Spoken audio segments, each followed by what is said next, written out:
శుక్లాంబరధరం విష్ణుం శశివర్ణం చతుర్భుజం ప్రసన్నవదనం ధ్యాయేత్ సర్వవిఘ్నోపశాంతయేత్.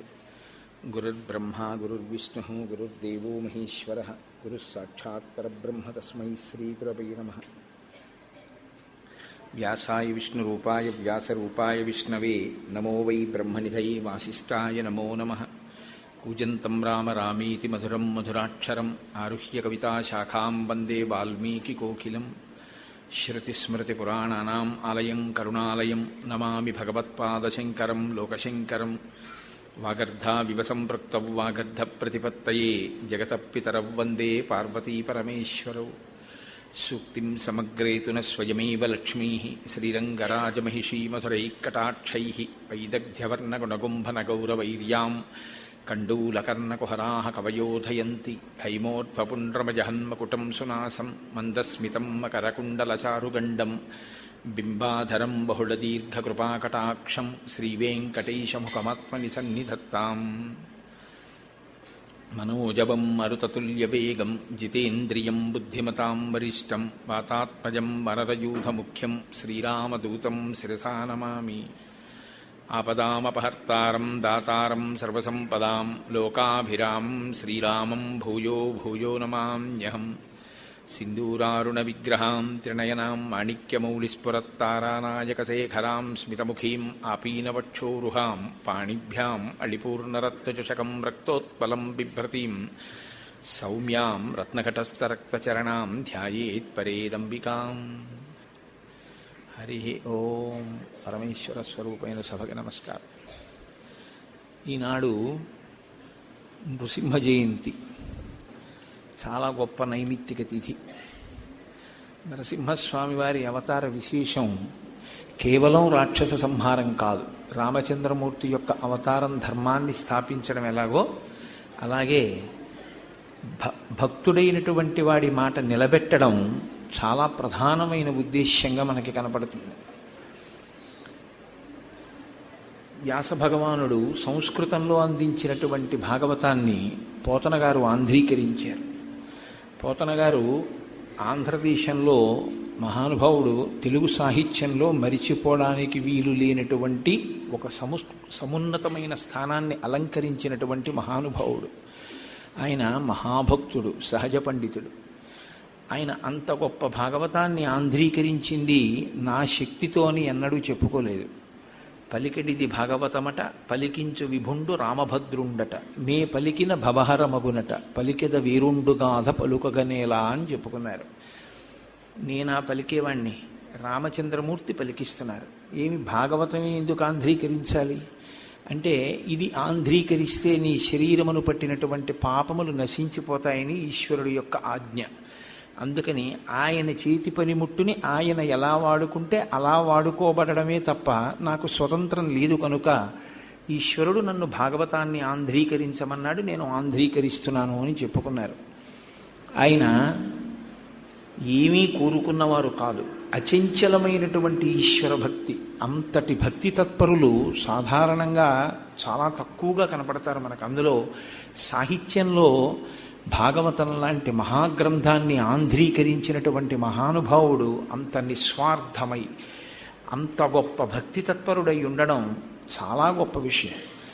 ఆయన భాగవతాన్ని అంకితం ఇచ్చి ఉంటే ఆయనకి ఎంత ఐశ్వర్యం కలిగి ఉండేదో భౌతికంగా. కానీ ఆయన నాకు అవన్నీ అక్కర్లేదన్నారు. ఈ మనుజేశ్వరాధములకిచ్చి పురమ్ములు వాహనమ్ములున్ సొమ్ములు కొన్ని పుచ్చుకొని సొక్కి శరీరము వాసి కాలుచే సమ్మెటమాటులం బడక సమ్మతి శ్రీహరికిచ్చే చెప్పే ఈ బమ్మెర పోతరాజొకడు భాగవతంబు జగద్ధితంబు గన్నని చెప్పుకున్నారు.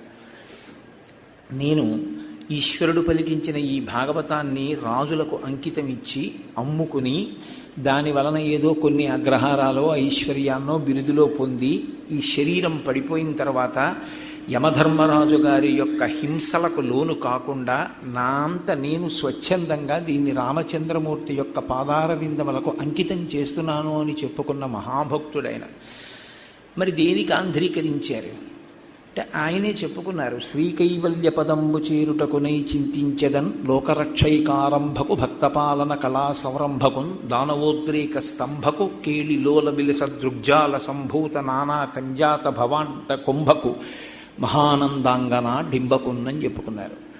సృష్టికర్త, స్థితికర్త, ప్రళయకర్త అయినటువంటి ఆ పరమేశ్వరుడి యొక్క పాదారవిందముల యందు భక్తితో కూడినటువంటి కర్మాచరణము వలన కలిగేటటువంటి జ్ఞానము వలన మోక్షాన్ని పొందడానికి, శ్రీకైవల్యం పొందడానికి నేను ఈ భాగవతాన్ని ఆంధ్రీకరిస్తున్నాను తప్ప నాకు బాహ్యమునందు దీని వలన ఈ ప్రయోజనం కలగాలన్న కోరిక లేనివాడను అని చెప్పుకున్నారు. అందుకే శక్తి స్వరూపం కదండి. అమ్మవారి అనుగ్రహం లేకుండా ఏం జరుగుతుంది? అమ్మల గన్నయమ్మ ముగురమ్మల మూలపుటమ్మ చాలా పెద్దమ్మ సురారులమ్మ కడుపారడి బుచ్చినయమ్మ తన్ను లోనమ్మిన వేల్పుటమ్మల మనంబున ఉండెడియమ్మ దుర్గమాయమ్మ కృపాబ్ధినిచ్చుట మహత్వ కవిత్వ పటుత్వ సంపదల్లని చెప్పుకున్నారు. నేను ఆ దుర్గమ్మ యొక్క అనుగ్రహంతో ఆ తల్లి నాకు ఇచ్చినటువంటి భావ ప్రకటన స్వాతంత్ర్యంతో, ఆ అధికారంతో, ఆ శక్తితో నేను భాగవతాన్ని ఆంధ్రీకరిస్తున్నాను అని చెప్పుకున్న మహాపురుషుడు పోతన గారు. అటువంటి పోతన గారు భాగవతాన్ని ఆంధ్రీకరించినప్పుడు ఈ ప్రహ్లాదోపాఖ్యానాన్ని కూడా ఆంధ్రీకరించారు భాగవతాంతర్గతం కనుక. కశ్యప ప్రజాపతి యొక్క భార్యలలో దితి ఒకతే. ఆ దితి సంతానం హిరణ్యాక్ష హిరణ్యకశిపులు. చెప్పడానికి హిరణ్యాక్ష హిరణ్యకశిపులు అని చెప్తాం కానీ హిరణ్యకశిపుడు పెద్దవాడు, హిరణ్యాక్షుడు చిన్నవాడు. హిరణ్యాక్షుడు భగవంతుని పట్ల వ్యతిరేకమైనటువంటి ధోరణితో ధర్మమునకు హాని చేసే ప్రయత్నం చేసినప్పుడు యజ్ఞవరాహమూర్తి అయి హిరణ్యాక్షుణ్ణి భగవానుడు సంహరించాడు. రాక్షస ప్రవృత్తి అంటే ఎలా ఉంటుందో ప్రహ్లాదోపాఖ్యాన ప్రారంభంలోనే మీకు కనపడుతుంది. ఆ చనిపోయినటువంటి హిరణ్యాక్షుని యొక్క తల్లి దితి, ఆయన భార్య, బిడ్డలు ఏడుస్తున్నారు ఆ పార్థివ శరీరం ముందు కూర్చుని. హిరణ్యకశిపుడు వచ్చాడు. వచ్చి ఆయన వాళ్ళకి వేదాంతం చెప్పాడు. నీరాహార నిర్విష్ట పాంధుల క్రియన్ సంసార సంచారులు ఒత్తురు కూడి విత్తురు సదా సంగంబులేదొక్కచో శూరుల్ పోయడి త్రోవ పోయను భవత్సూనుండు తల్లి తద్వియోగమునకున్ శోకింప నీకేటికిన్ అని అడిగాడు. ఎందుకమ్మా ఏడుస్తావు? నీరాహార నివిష్ట పాంధుల క్రియన్ సంసార సంచారుల్ ఒత్తురు కూడి విత్తురు. బాగా దాహం వేసినటువంటి ఇద్దరు బాటసారులు ఒక చలివేంద్రం దగ్గర కలుసుకుంటారు. కలుసుకుని ఎవరికి దాహం వేసిందో వాళ్ళు నీళ్లు తాగుతారు, ఎవరి మానాన వాళ్ళు వెళ్ళిపోతారు తప్ప అక్కడే ఉండిపోరుగా. చలివేంద్రం దగ్గర కలుసుకున్న వాళ్ళు దాహార్తి తీరిపోయాక వెళ్ళిపోయినట్లే సంసార సంచారులు ఒత్తురు కూడి విత్తురు. ఆ సంసార సంచారులు అంటే సంసారమునందు ప్రవేశించేటటువంటి వారు వస్తుంటారు, కలుస్తూ ఉంటారు, మళ్ళీ విడిపోతూ ఉంటారు. సంసార సంచారులు ఒత్తురు కూడి విత్తురు సదా సంగంబులేదొక్కచో. ఒక్కచోట ఉండిపోరమ్మా. జీవయాత్రలో ఎన్ని ఉపాధులు స్వీకరించాడు, ఎంతమందితో కలిశాడు, ఎన్నిసార్లు సంసారం చేశాడు. ఆ జీవుడే ఓసారి చీమలో ఉన్నాడు, ఓసారి కుక్కలో ఉన్నాడు, ఓసారి పిల్లిలో ఉన్నాడు, ఓసారి పందిలో ఉన్నాడు. కాబట్టి సదా సంగంబులేదొక్కచో శూరుల్పోయుడు త్రోవపోయను భవత్సూనుండు తల్లి. వీరస్వర్గాన్ని అలంకరించేటటువంటి వాళ్ళు యుద్ధంలో ఏ విధంగా ఉత్తమమైన మార్గంలో వెళ్ళిపోతారో అలా వెళ్ళిపోయాడు నీ కొడుకు. భవత్సూనుండు తల్లి తద్వియోగమునకు శోకింప నీకేటికిన్. ఎందుకమ్మా ఏడుస్తావు అని అడిగాడు. అడిగి చాలా విచిత్రమైనటువంటి చాలా గొప్ప వేదాంతాన్ని ప్రతిపాదించాడు. ఏమిటో అమ్మా, మనంతటి వాళ్ళం మనం బ్రతికుంటాం, మనం కలిసి ఉంటాం అనుకుంటాం, కానీ మనమెవరమమ్మా? దీన్నంతటినీ నడిపించేటటువంటి సూత్రధారి ఒకడు వేరొకడు ఉన్నాడు. ఆయన నడిపిస్తూ ఉంటాడు ఈ వ్యవహారాన్నన్నీ. ఎవ్వడు సృజించు ప్రాణుల ఎవ్వడు రక్షించు త్రుంచు ఎవ్వడనంతుండెవ్వడు విభుడెవ్వడు వాడి విధమున మనసు బెనుచు హేలారతుడయ్యి అన్నాడు. ఎంత గొప్ప వేదాంతం చెప్పాడండి. ఎవ్వడు సృజించు ప్రాణుల, ఈ ప్రాణులన్నింటినీ ఎవడు సృష్టిస్తున్నాడు? ఎవడు రక్షించు, ఎవరు వృద్ధి పొందేటట్టు చేస్తున్నాడు? ఎవ్వడు రక్షించు త్రుంచు, చిట్ట చివర ఎవడు ఈ ప్రాణులన్నిటినీ లయం చేస్తున్నాడు? ఎవ్వడు సృజించు ప్రాణుల ఎవ్వడు రక్షించు త్రుంచు ఎవ్వడనంతుండెవ్వడు విభుడెవ్వడు వాడి విధమున మనుచు బెనుచు హేలారసుడై. చాలా హేళగా ఆయన ఈ కార్యాన్నంతటినీ చేస్తూ ఉంటాడమ్మా. అందుకని మనం దానికోసం శోకించడం ఎందుకు తల్లి? నువ్వు పట్టించుకోకూడదు. అయినా ఈ సంసారం అనేటటువంటిది ఎటువంటిదో తెలుసా? మచ్చిక వీరికెల్ల బహుమాత్రము చోద్యము దేహి పుట్టుచున్ చచ్చుచునుండ చూచెదరు తా సావకమానుడు వారి భంగి ఈ చచ్చిన వానికెచ్చరిదెక్కడి చోద్యము ఎచ్చట నుండి పుట్టినచ్చటికి పోవుట నైజము ప్రణికోటికి. ఎంత గొప్ప వేదాంతం అండి నిజంగా. ఆ ఒక్క పద్యం చాలు. ఇది జీర్ణం అయ్యుంటే ఇంకోలా ఉండేది, కానీ నాలుక మించి మాత్రమే మాట్లాడతాడు. మచ్చిక వీరికెల్ల బహుమాత్రము చోద్యము దేహి పుట్టుచున్ చచ్చుచునుండ చూచెదరు. లోకంలో ప్రాణులు పుట్టడం చూస్తున్నారు, చచ్చిపోవడం చూస్తున్నారు. కానీ చచ్చిపోయిన వాడిని చూసి చావకుండా ఉన్నవాడు ఏడుస్తుంటాడమ్మా. తా చావకమానెడు వారి భంగి ఈ చచ్చిన వానికి ఎచ్చెదరు. ఈ ఏడుస్తున్నవాడు చచ్చిపోడు, వాడు చచ్చిపోతాడు. తాను చచ్చిపోనట్టు అవతలవాడే చచ్చిపోయినట్టు ఏడుస్తారేంటమ్మా? తా చావక మానెడు వారి భంగి ఈ చచ్చిన వానికెచ్చెది ఇదెక్కడి చోద్యము ఎచ్చట నుండి పుట్టినచ్చటికి పోవుట నైజము ప్రాణికోటికిన్. ఎక్కడ నుంచి పుట్టడం అనే ప్రక్రియలో వచ్చాడో అక్కడికి మళ్ళీ వెళ్ళిపోద్దమ్మా వాడు. నేను ఉపన్యాసం చెప్పడానికి వచ్చాను, గుంటూరు ఉండిపోతానా? ఇంకొక 14 రోజులు వెళ్ళిపోం, కాకినాడ వెళ్ళిపోతాం. అలా ఎక్కడ నుంచి వచ్చనచ్చటికి పోవుట నైజము ప్రాణికోటికి. పుట్టినప్పుడు శరీరం తీసుకోవడం అనేటటువంటిది ఎక్కడ జరిగిందో అక్కడికే మళ్ళీ వెళ్ళిపోతాడమ్మా జీవుడు. ఆ పాటి దానికి ఏదో ఆయనే చచ్చిపోయినట్టు మనం చచ్చిపోమన్నట్లు ఏడుస్తారు ఎందుకమ్మా? అలా ఏడవకూడదన్నాడు. ఈ వేదాంతం విని వాళ్ళు ఉపశమనం పొందారు. వెళ్ళిపోయారు. సరే, ఆ హిరణ్యాక్షుని యొక్క శరీరానికి జరగవలసినటువంటి అంత్యేష్టి సంస్కారం జరిగిపోయింది. ఇప్పుడు తాను తన మంత్రుల్ని సేనాపతుల్ని పిలిచాడు. పిలిచి అన్నాడు, ఆ శ్రీ మహావిష్ణువు ఉన్నాడే ఆయన ఇలాగే దానవాంతకుడు, రాక్షసులందరినీ సంహరిస్తుంటాడు. కాబట్టి నేను విష్ణువు అనేటటువంటి వాడు లేకుండా చేస్తాను లోకంలో. విష్ణువు అనేటటువంటి వాడికి వేరే స్థానం ఏం లేదు. యజ్ఞం ఎక్కడుంటుందో, యాగం ఎక్కడుంటుందో, వేదం ఎక్కడుంటుందో, గోవులు ఎక్కడుంటాయో, బ్రాహ్మణులు ఎక్కడుంటారో, సనాతన ధర్మమును నమ్మడం అన్నది ఎక్కడుంటుందో అదే విష్ణువు యొక్క స్థానం. కాబట్టి వీటన్నింటినీ కూడా మీరు భంగపరచండి. ఎవరు వేదం చదువుకుంటుంటే ఆ వేదాన్ని నాశనం చేయండి. ఎవరైనా యజ్ఞం చేస్తే యజ్ఞ భంగం చెయ్యండి అన్నాడు. ఆ కింకరుల మూకలన్నీ కూడా లోకం మీద పడ్డాయి. తాను వెళ్ళి చతుర్ముఖ బ్రహ్మగారి గురించి తపస్సు చేశాడు. తల్లికి మరదలకి వేదాంతం చెప్పినప్పుడు శాశ్వతంగా ఉండిపోతుందా అమ్మ శరీరం? ఎవరైనా వెళ్ళిపోవలసిందే అన్నాడు. తాను ఎంత ఘోరమైన తపస్సు చేశాడంటే చాలా పెద్ద పెద్ద చీమలు ఇతర కీటకములు ఆయన యొక్క శరీరంలో ఉన్న నిత్తుటినంతటినీ జుర్రేసాయి. ఒంటి మీద పెద్ద పుట్ట పట్టేసింది, వెదుళ్ళు పెరిగిపోయాయి. ఆయన తలలోంచి వచ్చినటువంటి ఆ తపోధూమానికి ఊర్ధ్వలోకాలలో ఉన్నటువంటి దేవతలు ఋషులు కూడా భయపడ్డారు. అంత గొప్ప తపస్సు చేశాడు. ఆయన తపస్సుకి మెచ్చి చతుర్ముఖ బ్రహ్మగారు ప్రత్యక్షమయ్యారు. ఇంత గొప్ప తపస్సు చేసిన వాడు లేడరా నాయన, నీకేం కావాలో కోరుకో ఇస్తానన్నారు. పెద్ద స్తోత్రం చేశాడు. స్వామి, నీవు సృష్టికర్తవి, నీ వలన కదా ఈ లోకమంతా సృష్టింపబడడం అన్నది జరుగుతోంది. నీవు దయతలచిన నాడు నాకేమి ఇవ్వలేవు, ఏదైనా ఇవ్వగలవు, నీవు స్వతంత్రుడవు. ఇన్ని చెప్పాడు. చెప్పి నువ్వు ప్రీతితో ఇస్తానంటే నిన్ను ఒక వరం అడుగుతానన్నాడు. ఇంత గొప్ప తపస్సు చేసిన తర్వాత ఇవ్వకుండా ఉంటానా? నీకేం కావాలో అడుగు, ఇస్తానన్నారు స్వామి. గాలిన్ కుంభిని అగ్ని వాయువుల ఆకాశస్థలిన్ దిక్కులన్ రేలన్ ఘస్రమలం తమప్రభల ఘోరాదిత్యం మృగ వ్యాళ సర్వ అస్త్ర శస్త్రములన్. ఎన్ని కోరికలు కోరాడో తెలుసా అండి? అవి ఇవి కాదు.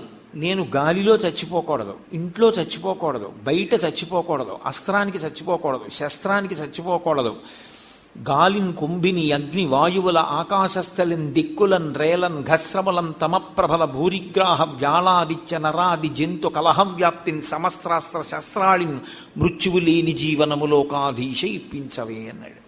నేను మృగముల చేతిలో చచ్చిపోకూడదు, దేవతల చేతిలో చచ్చిపోకూడదు, ఇంట్లో చచ్చిపోకూడదు, వీధిలో చచ్చిపోకూడదు, ఆ పైన ఆకాశంలో చచ్చిపోకూడదు, భూమి మీద చచ్చిపోకూడదు, పొద్దున్న చచ్చిపోకూడదు, రాత్రి చచ్చిపోకూడదు, ఇన్ని వరాలు అడిగాడు. కాబట్టి మృత్యువు లేని జీవనము లోకాధీశ ఇప్పించవే, వీటి వలన నాకు మృత్యువు లేనటువంటి జీవితాన్ని ఇప్పించు అన్నాడు. మరి అమ్మాయి లోకాన్నంతటినీ సృష్టించేవాడు, పెంచేవాడు, త్రుంచేవాడు ఒకడున్నాడు, సమస్త ప్రాణులు పుట్టి గిట్టిపోతాయమ్మా, దానికి ఏడవడం ఎందుకన్నాడు. ఆచరణకు వచ్చేసరికి ఇంత గొప్ప వరం అడిగాడు బ్రహ్మగారిని.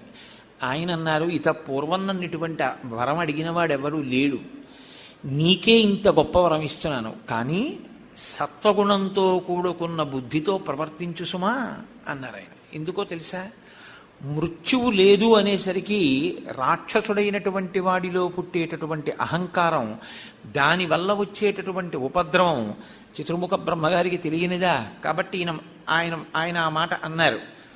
అప్పటికి ఊరుకున్నాడు, ఇంటికి వెళ్ళిపోయాడు, సింహాసనం మీద కూర్చున్నాడు. ఇక నన్ను ఎదిరించగలిగిన వాడెవడు, నన్ను చంపగలిగిన వాడెవడు, కాబట్టి ఇప్పుడు నేను విష్ణువు ఎక్కడున్నా సరే నిగ్రహిస్తానన్నారు. విష్ణువు ఎక్కడుంటారండి? విశ్వం విష్ణు, ఆయన విశ్వం రూపంలో అంతటా వ్యాపించి ఉంటాడు. విష్ణువు అంటే వ్యాపించి ఉండేవాడు.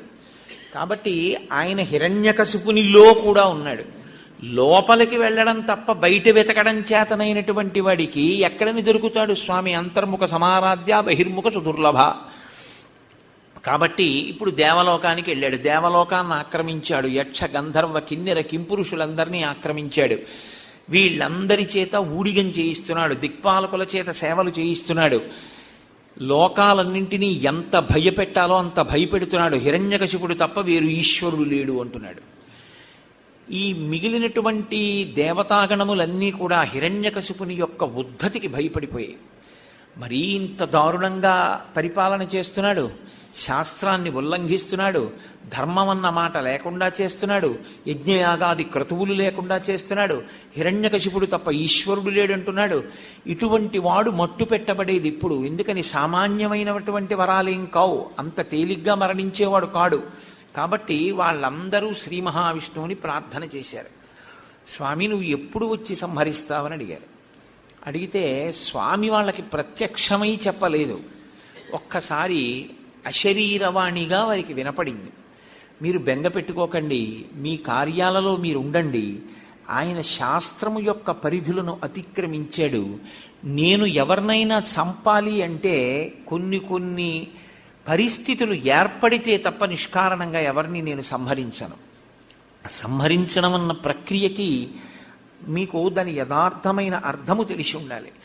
ఈశ్వరుడు ఇచ్చినటువంటి అంత గొప్ప విభూతిని లోక కళ్యాణము కొరకు ఉపయోగించకుండా కేవలము తన స్వార్థము కొరకు ఉపయోగించుకొని లోకకంటకుడైపోతే, ఇంకా అతను ఆ ఉపాధితో ఉండడం అనేది చాలా ప్రమాదకరమైన స్థితి అని ఈశ్వరుడు నమ్మితే, అప్పుడు మాత్రమే ఇంకా ఆ ఉపాధిని ఆయన పడగొడతాడు. కాబట్టి నేను చంపడము అంటే కొన్ని పరిస్థితులు ఏర్పడాలి. శుద్ధ సాధులందు, సురలందు, శృతులందు, గోవులందు, విప్రకూటియందు, ధర్మ పదవియందు, తవిలి నాయందు వాడెన్నడొలుగు నాడు పట్టి వధింతు అన్నాడు.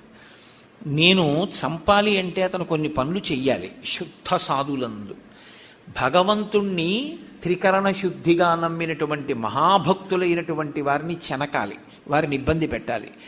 సురలందు, దేవతల్ని ఇబ్బంది పెట్టాలి. శృతులందు, వేదాన్ని ధిక్కరించాలి.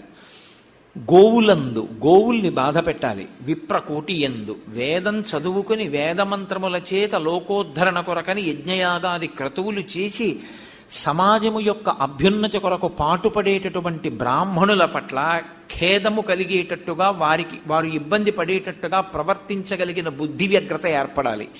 కాబట్టి గోవులందు, విప్రకోటి ఎందు, ధర్మ పదవి ఎందు, ధర్మానికి వ్యతిరేకంగా ప్రవర్తించడం మొదలు పెట్టాలి, లేదా ధర్మం తెలిసున్నా అనుష్ఠించడం అతను మానేయాలి. కాబట్టి ధర్మ పదవి ఎందు, తవిలి నాయందు, చిట్ట చివరకు అసలు ఈశ్వరుడెవడు, నేనే ఈశ్వరుణ్ణి అని ఈశ్వరుణ్ణి తిరస్కరించేటటువంటి ధోరణి ప్రబలాలి. ఇటువంటి పరిస్థితులు ఏర్పడితే ఆనాడు మాత్రమే నేను పట్టి చంపుతాను. హిరణ్యకశిపుడు బ్రహ్మగారి వలన పొందినటువంటి వరముల చేత ఇప్పుడు అటువంటి గర్వంతోటే ప్రవర్తిస్తున్నాడు. కాబట్టి నేను అతన్ని పడగొడతాను. కొద్ది కాలంలోనే అతని కడుపున పరమభక్తుడైనటువంటి వాడు, సమాజంలో ఈశ్వరుణ్ణి చూడగలిగినటువంటి ప్రజ్ఞావంతుడు పుడతాడు. అంత మర్యాదస్థుడైనటువంటి ప్రహ్లాదుడనబడేటటువంటి ఆ పిల్లవాడి జోలికి వెడతాడు. ఆయన్ని చాలా బాధలు పెడతాడు. అటువంటి బాధలు ఎప్పుడు పెట్టాడో అప్పుడు నేను వచ్చి హిరణ్యకశిపుణ్ణి సంహరిస్తాను. ఆ ప్రహ్లాదుడు సామాన్యమైనటువంటి వ్యక్తి కాడు. ఎందుచేత అంటే గుణనిధియకు ప్రహ్లాదుని గుణములనేకములు కలవు, గురుకాలమునన్ గణితింప నశక్యములు, ఫణిపతికి బృహస్పతికి భాషాపతికి అంటారు. ప్రహ్లాదుడు ఎంత గొప్పవాడు, ఎంత గొప్ప గుణములు కలిగినవాడు అంటే ఆయన గుణములను చెప్పడం ఎవ్వరికీ సాధ్యం కాదుట. అన్ని గొప్ప గుణములు కలిగినవాడు, ఎవరెవరు చెప్పలేరు అన్నారు. ఫణిపతికి 1000 పడగలు ఉన్నటువంటి ఆదిశేషుడు చెప్పలేడు. బృహస్పతికి, దేవగురువు అయినటువంటి బృహస్పతి చెప్పలేడు ప్రహ్లాదుడి యొక్క గుణములు. భాషాపతికి 4 ముఖములు ఉండి వేదములను నిరంతరము చదివి సృష్టి చేసేటటువంటి సరస్వతీదేవి భర్త అయినటువంటి చతుర్ముఖ బ్రహ్మగారు కూడా చెప్పలేరు. కాబట్టి అన్ని గుణములు కలిగినటువంటి వాడు, అంత మంచివాడు, భగవద్భక్తుడైనటువంటి ప్రహ్లాదుడు తన కుమారుడే అయినా ఆ భక్తిని ఓర్వలేక శమదమ సంపన్నుడు నిర్వైరుడనక ప్రహ్లాదుని రోసంబున పట్టి వాడెన్నడు ఆపన్నత కలుగచేయు నాడు పట్టి వధింతున్. తన కడుపున పుట్టిన కొడుకైనా మనోనిగ్రహము ఇంద్రియ నిగ్రహము కలిగినవాడైనా భక్తి తత్పరుడైనా తనని వ్యతిరేకించాడన్న కారణం చేత ప్రహ్లాదుణ్ణి పట్టుకుని ఎప్పుడు హింసిస్తాడో, ఒక భక్తుణ్ణి పట్టుకుని అన్ని బాధలు పెట్టడం ఎప్పుడు మొదలు పెడతాడో అప్పుడు నేను ఆయన్ని సంహరిస్తాను అని స్వామి ప్రతిజ్ఞ చేశారు. సరే, వీళ్ళందరూ వెళ్ళిపోయారు. కాలక్రమంలో ఆయనకి ప్రహ్లాదుడు అనబడేటటువంటి కుమారుడు, 4 కుమారులు, అందులో పెద్దవాడు ప్రహ్లాదుడు. ప్రహ్లాదుడు చిన్నతనం నుంచి గొప్ప భక్తి తత్పరుడు. ఆ పిల్లవాడు విద్యాభ్యాసం చేస్తున్నాడు. ఆ విద్యాభ్యాసం చేస్తున్నటువంటి పిల్లవాణ్ణి ఒకసారి చూసి ఎంతవరకు చదువు నేర్చుకున్నాడో తెలుసుకోవాలనిపించింది హిరణ్యకశిపుడికి. ఒక రోజున పిలిచాడు. ప్రారంభంలో కొడుకు మీద పుత్ర వ్యామోహమే తప్ప, పుత్రుని యందు ప్రేమ తప్ప ప్రారంభమునందు ద్వేషం లేదు. ద్వేషం దేని వలన వచ్చిందంటే ప్రహ్లాదుడు విష్ణుభక్తి తత్పరుడు, హిరణ్యకశిపుడు అహంకార తత్పరుడు. ఇది ఇద్దరి యందు ప్రకాశించాలి. బాగా ప్రకాశిస్తే తప్ప రెండింటి మధ్య వైషమ్యం ఏర్పడదు. కాబట్టి ఇప్పుడు ఆ ప్రహ్లాదుణ్ణి పిలిచి అన్నాడు, అనుదిన సంతోషణములు, జనిత శ్రమ తాప దుఃఖ సంశోషణములు, తనయుల సంభాషణములు, జనకులకున్ కర్ణయుగలి సద్భూషణములు అన్నాడు. నాయనా, ఏ తండ్రికైనా పిల్లవాడు కడుపున పుట్టినటువంటి కొడుకు మాట్లాడుతుంటే అనుదిన సంతోషణములు, ఎంత సంతోషంగా ఉంటుందో. ఏ రోజుకు ఆ రోజే, ఇవాళన్న మాటే రేపు అంటాడు వాడు. ఇవాళ తాత అంటాడు, రేపు కూడా తాత అంటాడు, ఇంకో 10 రోజులు పోయిన తర్వాత నాన్న అంటాడు. వాడు ఒక్కొక్క మాట మాట్లాడుతుంటే అది సృష్టిలో లేనట్లు, ఇప్పుడే కొత్తగా మొట్టమొదటిసారి తన కొడుకు ఏదో కొత్త పదాన్ని కనిపెట్టినట్టు తండ్రి సంతోషపడిపోతాడు. అది ఎంత సంతోషంగా ఉంటుందో తెలుసా? అనుదిన సంతోషణములు, జనిత శ్రమ తాప దుఃఖ సంశోషణములు. తండ్రికి కలిగినటువంటి దుఃఖము తాపము ఇవన్నీ కూడా నశించిపోతాయి ఆ పిల్లవాని యొక్క మాటలు వింటున్నప్పుడు. కాబట్టి జనిత శ్రమ తాప దుఃఖ సంశోషణములు, తనయుల సంభాషణములు. కొడుకు తండ్రితో మాట్లాడుతుంటే తండ్రికి ఎంతో ఆనందంగా ఉంటుంది. కాబట్టి జనకులకున్ కర్ణయుగలి సద్భూషణములు, తండ్రికి ఆ కొడుకు యొక్క మాటలు చెవులకు పెట్టుకున్నటువంటి ఆభరణాల్లా ఉంటాయి. కాబట్టి నాన్న, ఏది నువ్వు నేర్చుకున్న దాంట్లోంచి ఒక పద్యం ఏదైనా చెప్పు వింటానన్నాడు. ఆయన అన్నాడు, ఎల్ల శరీరధారులకు ఇల్లును చీకటి నూతిలోపలంత్రెళ్ళక, వీరు నేనును మతిభ్రమణంబున భిన్నులై ప్రవర్తించక, సర్వమున్నాతని దివ్య కళామయమంచు విష్ణునందుల్లము చేర్చితారడవి నుండుట మీలు నిశాచరాగ్రణి అన్నాడు. తండ్రి అనలేదు ఆయన, నిశాచరాగ్రణి, చీకటిలో తిరిగేటటువంటి వారికి నాయకత్వం వహించేవాడా అని పిలిచాడు. అంటే అజ్ఞానంలో ఉన్నవాడా, ఏది తెలుసుకోవాలో అది తెలుసుకోనివాడా, నేను చాలా గొప్పవాణ్ణి అనుకుంటున్నటువంటి అహంకారంతో ఉన్న ఓ తండ్రి, ఎల్ల శరీరధారులకు ఇల్లును చీకటి నూతిలోపలం త్రెళ్ళక, వీరు నేనను మతిభ్రమణంబున భిన్నులై ప్రవర్తిల్లక. ఈ శరీరధారులు అంటే శరీరం పుచ్చుకున్నటువంటి జీవులందరూ కూడా ఇల్లు అంటే తన ఇల్లు, తన గృహం, తన సంసారం అనేటటువంటి ఒక చీకటి నూతిలో పడిపోయి ప్రతివాడు తమకి తాను నేను వాడు నేను వాడు అని రెండు కింద విడదీసి అంతా ఉన్న ఒక్కటే పరబ్రహ్మమైన అంతర్బహిష్యత సర్వం వ్యాప్య నారాయణ స్థిత అయిన అది తెలుసుకోలేక ఉన్నది ఒక్కటే పదార్థమైతే ఆ పదార్థాన్ని గుర్తెరుగక రెండున్నాయనుకుని ఎప్పుడు వేరు చేసి చూపించి అజ్ఞానంలో మగ్గిపోయేటటువంటి జీవులున్నారే, అటువంటి వారు ఇల్లుని చీకటి నూతిలోపలం త్రెళ్ళక వీరు నేనను మతిభ్రమణంబున భిన్నులై ప్రవర్తిల్లక సర్వమున్నాతని విష్ణు కళామయమంచు దివ్య కళామయమంచు.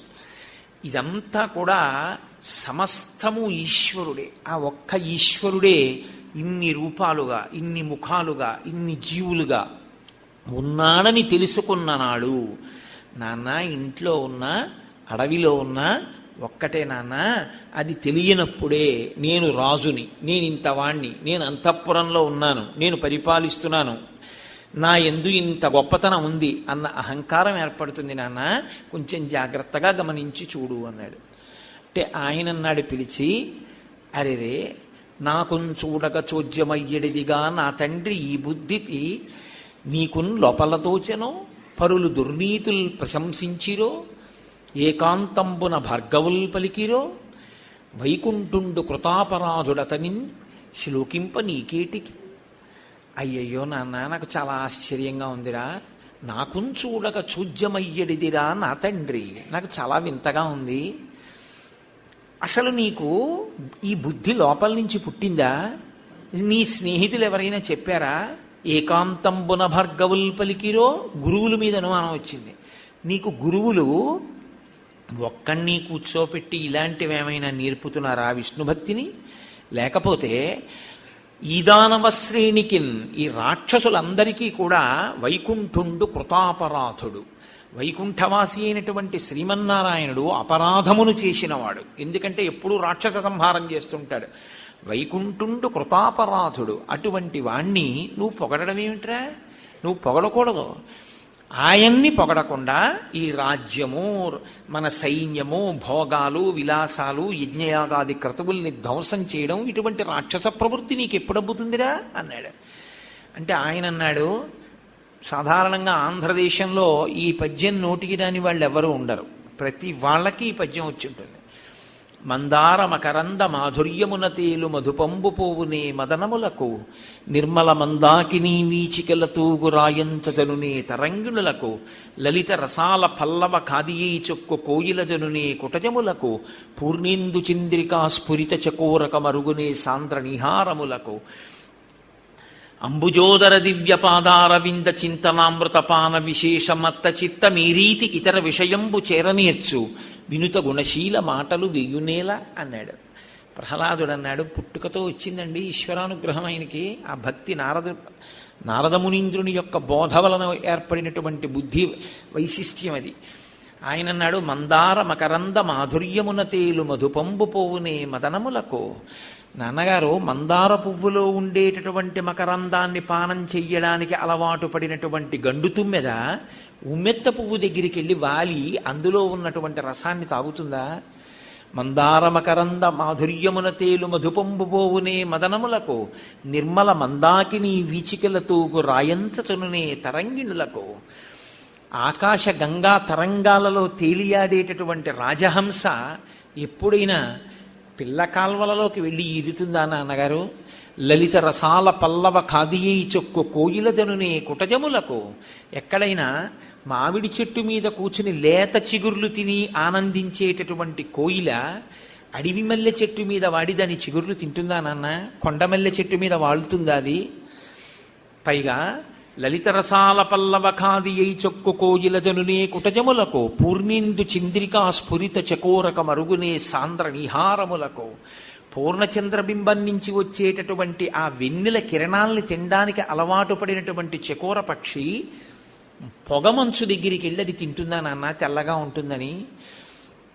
అంబుజోదర దివ్యపాదారవింద చింతనామృతపాన విశేషమత్త చిత్తము ఏ రీతి ఇతర విషయంబు చేరనేర్చు.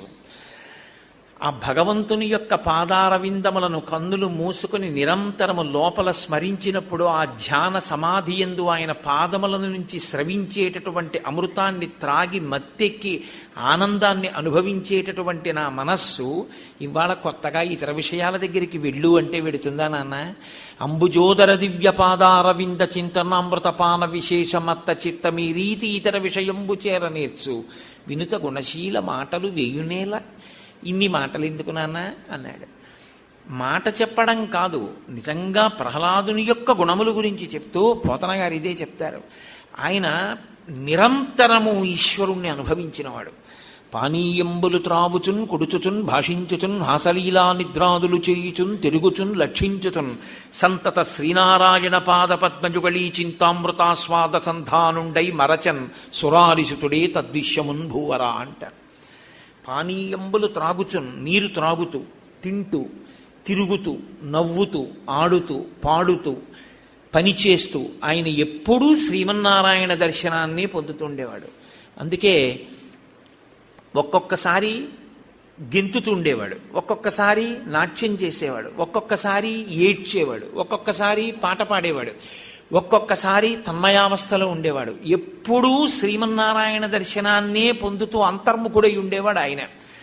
తనయందు అఖిల భూతములందు ఒక భంగి సమహితత్వంబున బరగువాడు, పెద్దల పొడగన్న భృత్యునికైవడి చేరి నమస్కృతులు చేయువాడు, కన్నుదోయికి అన్య కాంతలడ్డంబైన మాతృభావన చేసి మరలువాడు, దైవతములంచు గురువుల తరచువాడు, సకుల ఎడ సోదర స్థితి జరుపువాడు, లీలలందున బొంకులు లేనివాడు, లలిత మర్యాదుడైన ప్రహ్లాదుడధిప అంటారు పోతన గారు. తనయందు అఖిల భూతములందు ఒక భంగి సమహితత్వంబున బరగువాడు. ఆయన తనలో ఉన్నటువంటిది ఏ చైతన్యమో ఆ చైతన్యమే ఇతర ప్రాణుల యందు కూడా ఉంది అన్న భావన బాగా స్థిరపరచుకున్నటువంటి వాడు. తన ఆకలి ఎటువంటిదో ఒక కుక్క ఆకలి కూడా అలాగే ఉంటుందని, తన నిద్రాకాలిక సుఖం ఎలా ఉంటుందో ఇతర ప్రాణుల యొక్క నిద్రాకాలిక సుఖం కూడా అలాగే ఉంటుందని, తనకి దెబ్బ తగిలితే బాధ ఎలా ఉంటుందో ఇతర ప్రాణులకు తగిలినటువంటి దెబ్బ వలన కలిగిన బాధ కూడా అలాగే ఉంటుందని. కాబట్టి తనకి ఇతర జీవులకు మధ్యలో భేదం ఏమీ లేదు. అన్నిటి యందు ఉన్నటువంటి పదార్థము ఒక్కటే, ఆ చైతన్యమే ప్రకాశిస్తోందని బాగా తెలుసుకుని ఉన్నటువంటి వాడు. కాబట్టి తన యందు ఇతర భూతములందు సమహితత్వంబున బరగువాడు, పెద్దల పొడగన్న భృత్యునికైవడి చేరి నమస్కృతులు చేయువాడు. పెద్దవాళ్లు కనపడితే చాలట వంగి వంగి వంగి వంగి నమస్కారాలు చేసేవాడు.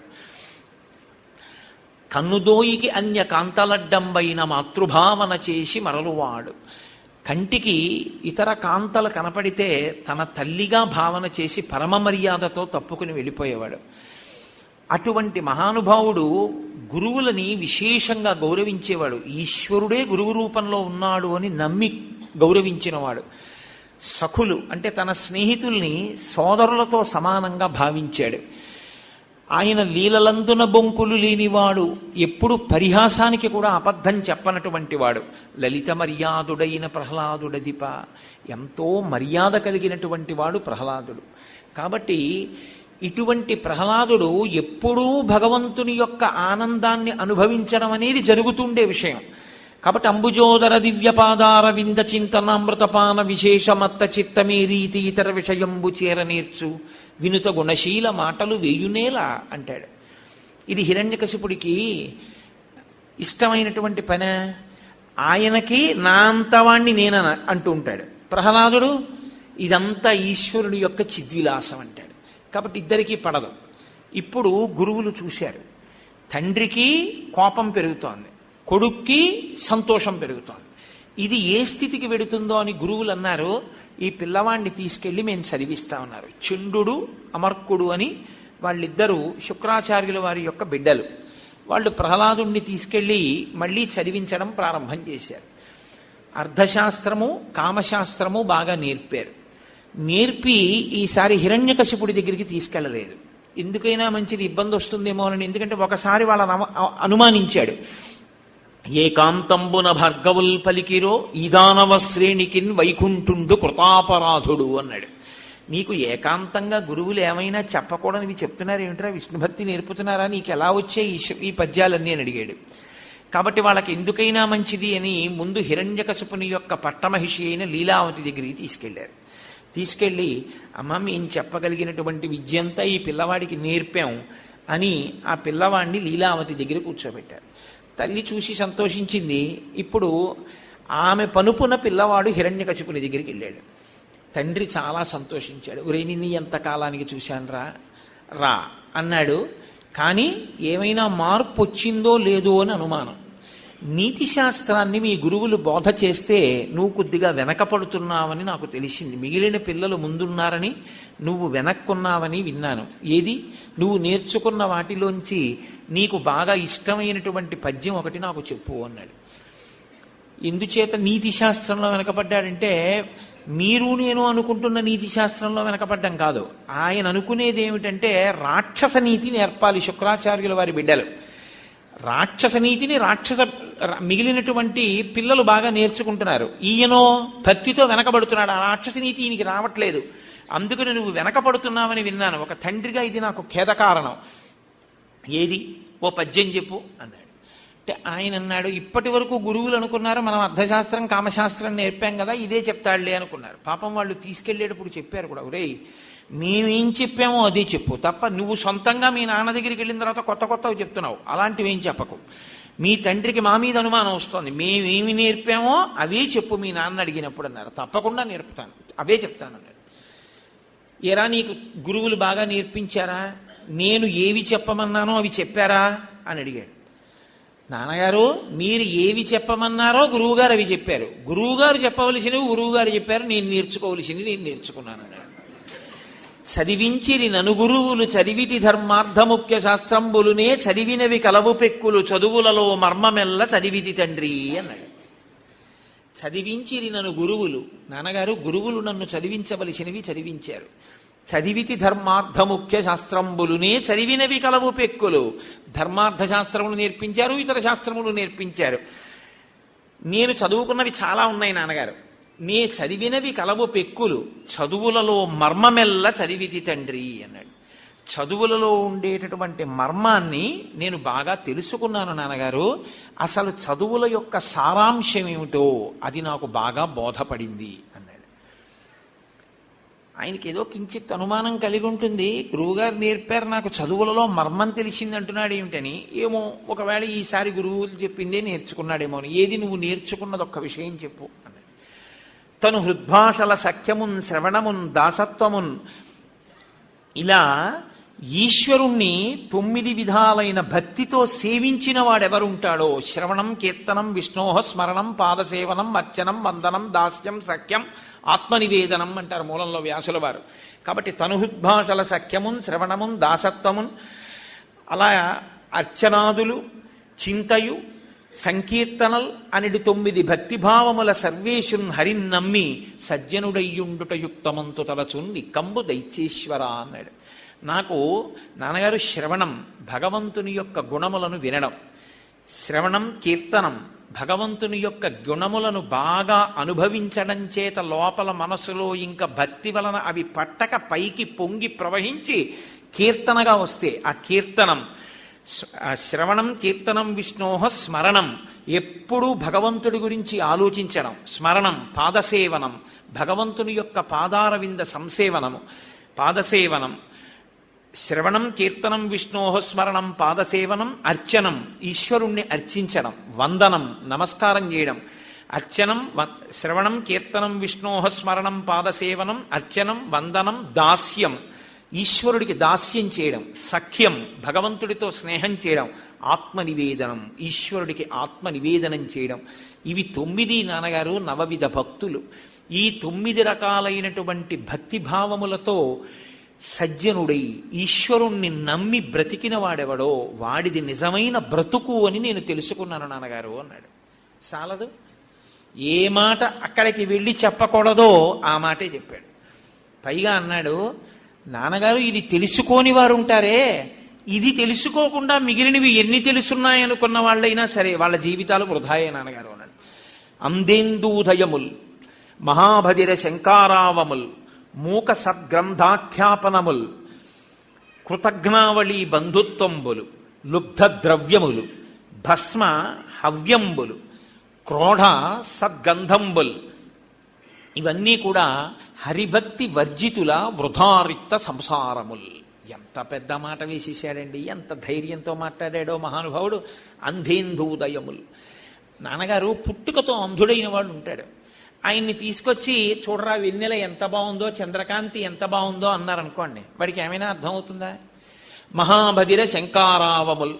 పుట్టికతో చెవిటివాడు ఉంటాడు. ఆయన దగ్గరికి వెళ్ళి శంఖం ఊది ఎలా ఉంది శంఖనాదం అని అడిగితే ఎలా ఉంటుంది? మూక సద్గ్రంథాఖ్యాపనముల్. ఒక మూగివాడు మంచి గ్రంథాన్ని చదివాడు, వచ్చి ప్రవచనం చేయబోయ్ ఆ గ్రంథం గురించి చెప్పు అంటే పాపం పుట్టుక చేత మూగవాడు ఆయన ఏం మాట్లాడతాడు? కాబట్టి మూక సద్గ్రంథాఖ్యాపనముల్ నపుంసక వధూకాంక్షల్. నపుంసకుడైనటువంటి వాడికి ఒక అందమైన కాంతయందు వ్యామోహం ఉంటే మాత్రం ప్రయోజనమే ఉంటుంది. నపుంసక వధూకాంక్షల్ కృతజ్ఞావళి బంధుత్వంబులు.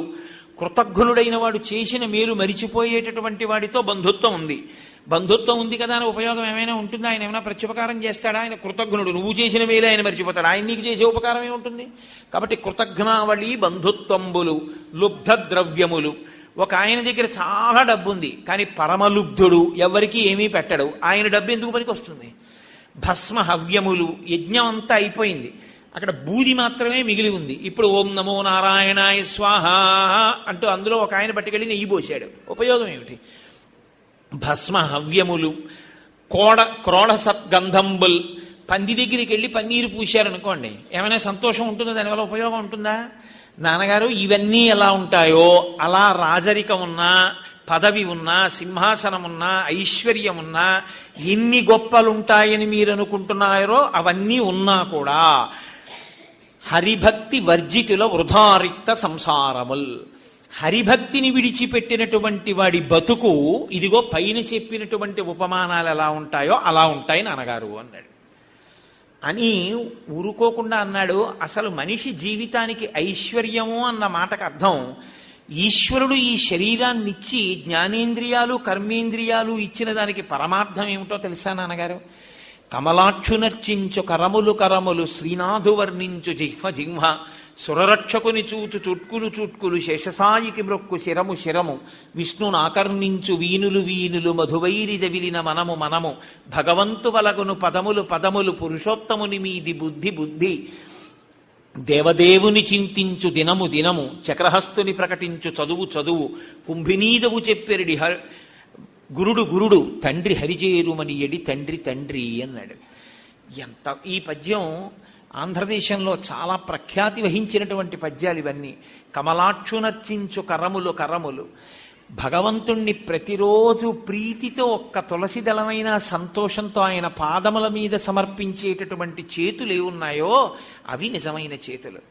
కమలాక్షునర్చించు కరములు కరములు శ్రీనాథు వర్ణించు జిహ్వ జిహ్వ. లక్ష్మీనాథుడైనటువంటి ఆ శ్రీమన్నారాయణుణ్ణి స్తోత్రం చేసినటువంటి నోరేదో అది నోరు. శ్రీనాథు వర్ణించు జిహ్వ జిహ్వ సురరక్షకుని చూచు చూట్కులు చూట్కులు. ఆ మహానుభావుడు దేవతల్ని రక్షించేవాడు, ధర్మాన్ని నిలబెట్టేటటువంటి ఆ పరమాత్మ యొక్క స్వరూపాన్ని ఆపాదమస్తకం చూసి పొంగిపోయేటటువంటి వాడెవడున్నాడో వాడికి కన్నులున్నందుకు ధన్యత. శేషసాయికి మృక్కు శిరము శిరము. ఆ శేషశైనం మీద పడుకునేటటువంటి శ్రీ మహావిష్ణువు యొక్క పాదములకు నమస్కరించేటటువంటి శిరస్సు ఏది ఉందో అదే నిజమైన తలకాయ. వంగిన తలకాయ తలకాయ తప్ప ఇలా నిటారుగా నిలబడిన తలకాయ తలకాయ కాదు నాన్న. శేషసాయికి మృక్కు శిరము శిరము విష్ణును ఆకర్ణించు వీనులు వీనులు. భగవంతుడి గురించి విన్న చెవులేవున్నాయో అవి నిజమైన చెవులు. విష్ణును ఆకర్ణించు వీనులు వీనులు మధువైరిద విలిన మనము మనము. మధువైరి, మధువుకి శత్రువైనటువంటి ఆ శ్రీమన్నారాయణుని లోపల స్మరించేటటువంటి మనసేదుందో అదే నిజమైన మనస్సు. కాబట్టి మధువైరి దవిలిన మనము మనము భగవంతు వలగొను పదములు పదములు భగవంతుడి దర్శనం చేద్దాం, ప్రదక్షిణం చేద్దామని తిరిగేటటువంటి కాళ్ళు ఏమున్నాయో అవే నిజమైన కాళ్ళు. భగవంతు వలగును పదములు పదములు, పురుషోత్తముని మీది బుద్ధి బుద్ధి.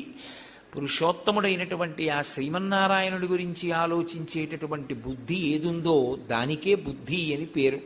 కాబట్టి నాన్నగారండి, దేవదేవుని చింతించు దినము దినము ఒక రోజు అని జీవితంలో దేన్ని పిలుస్తారంటే, భగవంతుడి గురించి ఒక్క 2 నిమిషాలైనా ఆలోచించి జీవితాన్ని గడిపినటువంటి రోజు ఏదైనా ఉంటే అదే రోజు. లేకపోతే అది ఆయుక్షయం అంతే, దానివల్ల ఉపయోగం ఉండదు.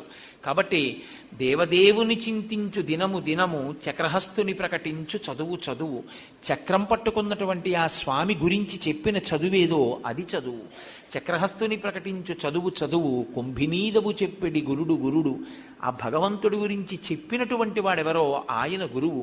తండ్రి హరిజేరుమనియడి తండ్రి తండ్రి. ఒరే, నువ్వు భగవంతుణ్ణి చేరుకోరా అని విష్ణు భక్తి నేర్పిన వాడు ఉంటాడే, వాణ్ణి తండ్రి అని పిలుస్తారు నాన్నగారండి అన్నాడు. ఎలా ఉంటుందండి హిరణ్యకశిపుడికి? కంజాక్షునకుగాని కాయంబు కాయమే పవన గుంభిత చర్మ భస్త్రిగాక, వైకుంఠు పొగడని వక్త్రంబు వక్త్రమే ఢమఢమద్దనితోడి ఢక్కగాగా, కమలేషు చూడని కన్నులు కన్నులే తనుకుడ్యజాల రంధ్రములుగాక, చక్రి చింతలేని జన్మంబు జన్మమే తరల సలిల నుద్బుదంబుగాక, విష్ణుభక్తి లేని విభుదుండు విభుదుడే పాదయుగముతోడి పశువుగాక అన్నాడు. నాన్నగారండి, ఈశ్వరుడి గురించి ఆలోచించకుండా ఉన్నటువంటి జన్మ కంజాక్షునకుగాని కాయంబు కాయమే పవన గుంభిత చర్మ భస్త్రికాక. భగవంతుని యొక్క సేవకి పనికిరానటువంటి ఈ శరీరం ఒక శరీరమా? ఈ శరీరం 9 రంధ్రములతో కూడి వాయువులు నింపుకున్న తోలు తిత్తి. ఈశ్వరుడి సేవకి పనికిరానటువంటి ఈ చెయ్యి ఒక చెయ్య, ఒక పెద్ద దారు వికారం, ఒక కొయ్య తెడ్డెలా ఉంటుందో అటువంటిది. ఈశ్వరుణ్ణి చూడడానికి పనికిరాని కళ్ళు కళ్ళ, ఆ కళ్ళు గోడకి పెట్టుకున్నటువంటి కిటికీలు 2 సమానమే. నాన్నగారండి, భగవంతుని యొక్క దర్శనానికి ప్రదక్షిణానికి ఉపయోగపడనటువంటి కాళ్ళు కాళ్ళ, అవి పశువుకున్న కాళ్ళు. కాబట్టి ఈశ్వర భక్తి లేని జన్మెందుకు నాన్నగారు అన్నాడు. ఎక్కడ లేని కోపం వచ్చింది. ఈ పిల్లవాడు అధిక్షేపించి మాట్లాడుతున్నాడు, విష్ణు భక్తితో మాట్లాడుతున్నాడు, కాబట్టి ఇంకా ఇతన్ని క్షమించకూడదనుకున్నాడు. అని, ఒరే, నీకు నేను ఎన్నో మాటలు చెప్పాను ఈ విష్ణు భక్తి గురించి మాట్లాడకూడదని. గురువులు నీకు నేర్పలేదు. గురువులు నేర్పకుండా నీ అంతట నీకు ఎలా వస్తున్నాయి ఈ విషయాలన్నీ? నీకెవరు చెప్తున్నారు? ఎవరి వలన ఇవన్నీ నీకు సుబోధకం అవుతున్నాయి? నాకు చెప్పు అన్నాడు. అంటే ప్రహ్లాదుడు అన్నాడు, నాన్నగారు, ఇవన్నీ ఒకరు చెప్తే వచ్చేవి కావు. అత్సపు చీకటంబడి గృహవ్రతులై గృహప్రవిష్టులై చచ్చుతు పుట్టుచున్మరల చెర్విత చెర్వినులైన వారికింజెచ్చర పుట్టునే పరులు చెప్పిననైన నిజెచ్చనైన కానలకు ఏగిననైన హరిభక్తి ప్రబోధముల్. నాన్నగారు, అత్సపు చీకటింబడి, సంసారం అనేటటువంటి చీకట్లో పడిపోయి తెలుసుకోవలసిన వస్తువుని తెలుసుకోకుండా అంధకారంలో బతికేటటువంటి వాడికి అత్సపు చీకటింబడి గృహవ్రతులై, ఎప్పుడూ సంసారం గురించి మాత్రమే ఆలోచించేటటువంటి వాళ్ళకి గృహవ్రతులై, ఇటువంటి వాళ్ళ దగ్గరికి వచ్చి నిజంగా ఇంకోళ్ళు భగవంతుడి గురించి చెప్పినా వాడంతట వాడికి ఈశ్వరుడి గురించి ఆలోచిద్దామన్న బుద్ధి కలగకపోతే, అటువంటి వాడికి ఇతరులు వచ్చి చెప్పిన వాడి తలకెక్కుతుందా? నిజేచ్ఛనైనా వాడంతటి వాడికి మనసులో తోస్తుందా? పరులు బోధించిననైనా నిజేచ్ఛనైనా కానలకు ఏగిననైనా వాడి అడవికి వెళ్ళిపోతే మాత్రం వాడికి తెలుస్తుందా? వాడికి తెలియదు నాన్నగారు.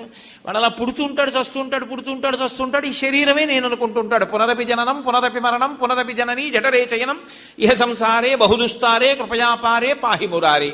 కాబట్టి నాన్నగారు, అత్సపు చీకటింబడి గృహవ్రతులై విషయ ప్రవిష్టులై చచ్చుచు పుట్టుచున్మరల చెర్విత చెర్విణులైన వారికిన్ జెచ్చెర పుట్టునే ఇతరులు చెప్పిననైన నిజేచ్ఛనైన కానలకు ఏగిననైన హరిప్రబోధముల్. అటువంటి వాళ్ళకి చీకట్లో పడి పుట్టి చచ్చి ఇదే నేననుకుని శరీరం వంక చూసి వ్యామోహంతో సంసారంలో బతికి ఆఖరికి శరీరాలు విడిచిపెట్టి మళ్ళీ పుచ్చుకోవడానికి అలవాటు పడిపోయినటువంటి జీవులకి ఒకరు చెప్తే మాత్రం వస్తుందా నాన్న? నా అంతవాణ్ణి నేనంటాడు కానీ అర్థం అవుతుందా? ఏమిటి పిచ్చి నాన్న, చెప్తే వస్తుంది అనుకుంటున్నావా? ఈశ్వరానుగ్రహం ఉంటే, తెలుసుకోవాలన్న జిజ్ఞాస ఉంటే ఇలాంటివి తెలుస్తాయి నాన్న అన్నాడు. ఇది ఎవరి మీదకి వెళ్ళి పడింది ఈ పిడుగు? ఎక్కడ లేని క్రోధం వచ్చింది హిరణ్యకశిపుడికి. ఈ పిల్లవాడు చెప్పిన మాట వింటలేదు కాబట్టి ఈ పిల్లవాడిని వెంటనే సంహరించండి అన్నాడు. కడుపున పుట్టినటువంటి కొడుకుని సంహరించమని ఎవరనరు, కానీ విష్ణు భక్తి కలిగినటువంటి పిల్లవాణ్ణి సహించలేక ఈ పిల్లవాణ్ణి చంపేయండి అన్నాడు. తను చావకుండా వరాలు కోరుకున్నాడు. ఇప్పుడు ఈ పిల్లవాణ్ణి చంపేయమన్నాడు. ఆ పిల్లవాణ్ణి తీసుకెళ్లారు రాక్షసులు, శూలాలతో పొడుస్తున్నారు. కంచికామకోటి పీఠాధిపతులు చంద్రశేఖర పరమాచార్య స్వామి వారు సన్యాసం స్వీకరించగానే ఆయనకి పాఠాలు నేర్పడం కోసమని దూరంగా ఒక పల్లెటూరు తీసుకెళ్లి అక్కడ కూర్చోపెట్టి గురువులు ఆయనకి పాఠం చెప్పారు. ఎందుకంటే ఆయన 13వ ఏటే సన్యాసం తీసుకోవాల్సి వచ్చింది అనుకోని పరిస్థితుల్లో. అప్పటికి ఆయనకి ఏమీ రాదు పాపం, ఆయనే చెప్పుకున్నారు. అందుకని గురువులు అక్కడికి తీసుకెళ్లి కూర్చోపెట్టి నేర్పడం మొదలుపెట్టారు. ఆయన మొట్టమొదట భాగవతం విన్నప్పుడు ఆయన చెప్పుకున్నారు, నాకన్నిటికన్నా నా జీవితంలో నన్ను కదిపేసినటువంటి పద్యం ఇదే అని చెప్పుకున్నారు భాగవతంలో. తన్ను నిశాచరుల్ పొడువ దైత్యకుమారుడు మాటిమాటికో పన్నగశాయి ఓ ధనుజభంజన ఓ జగదీశ ఓ సర్వాపన్న శరణ్య అంచు నుతిగించు కాని తా కన్నుల నీరుతాడు భయకంప సమేతుడు కాడు భూవరా. దయతో చూసేట రాక్షసుల వంక, పాపం వాళ్ళకేం తెలియదు, పిచ్చివాళ్ళు ఇలా ప్రవర్తిస్తున్నారు అనుకున్నట్ట. తనని చంపుదామనుకున్న వాళ్ళ మీద కూడా దయ చూపించినటువంటి ఆ ప్రహ్లాదుని యొక్క గుణములకు నేను ముగ్ధుణ్ణయ్యాను గురువులు చెప్తుంటే అన్నారు పరమాచార్య స్వామి. కాబట్టి తన్ను నిశాచరుల్ పొడువ తీసుకొచ్చి శూలాలతో పొడుస్తున్నారు, గదలతో ప్రహారం చేస్తున్నారు, కత్తులతో నరుకుతున్నారు పిల్లాన్ని, విషాన్నం పెడుతున్నారు, పావులతో కరిపిస్తున్నారు, ఏనుగులతో తొక్కిస్తున్నారు, అగ్నిహోత్రంలో తోస్తున్నారు, ఆభిచారిక హోమాలు ప్రయోగిస్తున్నారు, కొండ శిఖరాల మించి కిందకి దొల్లించేస్తున్నారు, ఇనప ముళ్ళ మధ్యలో పడుకోపెట్టి వాటితో నొక్కుతున్నారు, నవరంధ్రములను మూసేసి ఊపిరాడకుండా చేస్తున్నారు, అన్నం పెట్టడం మానేశారు, చీకటి కొట్లో పారేశారు, మంచినీళ్ళు ఇవ్వడం మానేశారు, కొరడాలతో కొట్టారు. ఇన్ని చేస్తున్నా ఆయన మాత్రం తన ఎదురుగుండా తనని బాధించడానికి వచ్చినటువంటి వాళ్ళల్లో, వాళ్ళు పొడుస్తున్న శూలంలో, ఆయన మీద ఎత్తిన కత్తిలో అంతటా విష్ణువునే చూసి తన్ను నిశాచరుల్ పొడువ దైత్యకుమారుడు మాటిమాటికోపన్నగశాయి ఓ ధనుజభంజన ఓ జగదీశ ఓ సర్వాపన్న శరణ్య అంచు నుతియించు కాని తా కన్నుల నీరుతాడు భయకంప సమేతుడు కాడు భూవరా. కనీసం ఇలా చెయ్యడ్డెట్టుకోడు. కత్తిలో విష్ణువే, గదలో విష్ణువే, పావులో విష్ణువే, ఆఖరికి తనని శిఖరం నుంచి కిందకి తోసేస్తుంటే శిఖరం విష్ణువే, ఆ కింద పడిపోతున్నప్పుడు ఆకాశం విష్ణువే, భూమి విష్ణువే, గద విష్ణువే, తనని కొడుతున్నటువంటి కొరడా విష్ణువే, కొడుతున్నవాడు విష్ణువే, అంతటా బ్రహ్మమునే చూసి ఓ నా స్వామి ఇన్నిగా కనపడుతున్నాడని రమించిపోయి బ్రహ్మజ్ఞానవేత్త అయి ఆనందపడిపోతూ చూశారు. ఓ మాట అంటుంటారు, ద్వంద్వం అనేటటువంటి మాట లేకుండా, రెండన్నటువంటి మాట లేకుండా, తనకి సుఖము దుఃఖము, తనకి అనుకూలంగా ఉన్నవాడు విరోధంగా ఉన్నవాడు, ఈ రెండు భావనలు మర్చిపోయి వృషద్విచిత్రతల్పయో భుజంగముక్తిక స్రజో గరిష్టరత్నలోష్టయో తురుద్విపక్షపక్షయో తృణారవింద చక్షుషో ప్రజామహీ మహేంద్రయో సమప్రవర్తయన్మన కదా సదాశివం భజే అన్నట్లుగాను సమమైనటువంటి ప్రవర్తనతో అంతటా శ్రీమన్నారాయణుణ్ణి చూసి ఎవరైనా శూలం పెట్టిలా పొడుస్తుంటే చెయ్యడ్డెట్టుకుంటారు. కనీసం చెయ్యి కూడా అడ్డు పెట్టుకోకుండా ఓ శ్రీమన్నారాయణుడు నా గుండెల్లోకి వస్తున్నాడని నిలబడిపోతే శూలాలు పెట్టి పొడిచారు చావడం, గదలు పెట్టి కొట్టారు చావడం, విషాన్నం పెట్టారు జీర్ణమైపోతోంది, అగ్నిహోత్రంలో పడేశారు కాలడం, నీటిలో తోసేశారు తడవడం, నవరంధ్రములు మూసేశారు మరణించడు, ఉక్కిరి బిక్కిరి కాడు. అసలు హిరణ్యకశిపుడికి పిల్లాడు ఎలా చచ్చిపోతాడని బెంగట్టుకుంది. తాను చచ్చిపోకూడదని తపస్సు చేశాడు, ఈ పిల్లవాడు ఎలా చచ్చిపోతాడని బెంగపెట్టుకున్నాడు. అంటే ఆయన ఎంత విష్ణు భక్తి తత్పరుడై, అంటే ఇప్పుడు అన్నిటినీ ఎవరు పుచ్చుకుంటున్నట్టు? ఇవన్నీ విష్ణువే పుచ్చుకుంటున్నారు.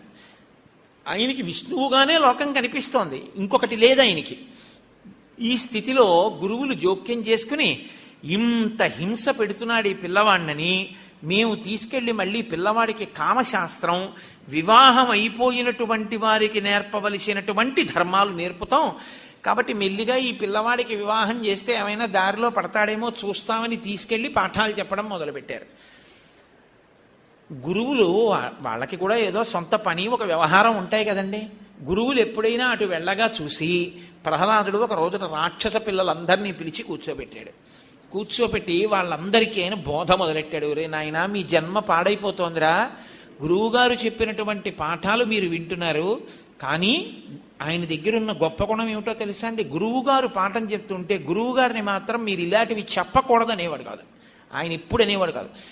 ఏ పగిది వారు చెప్పిన ఆపగిదిన్ చదువు కాని ఇట్టిట్టని ఆక్షేపింపడు తానన్ని నిరూపించిన విద్యలనుచు మహామనీషన్ అన్నారు పోతన గారు. నిరూఢ మహామనీషన్.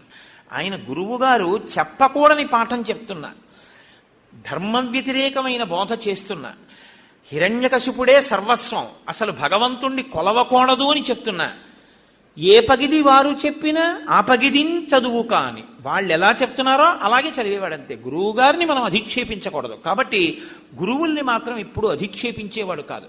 ఇప్పుడు ఈ పిల్లలందరినీ కూర్చోపెట్టుకుని చెప్పడం మొదలుపెట్టాడు. ఒరే నాయనా, జీవితం అంటే ఏమిటో తెలుసా?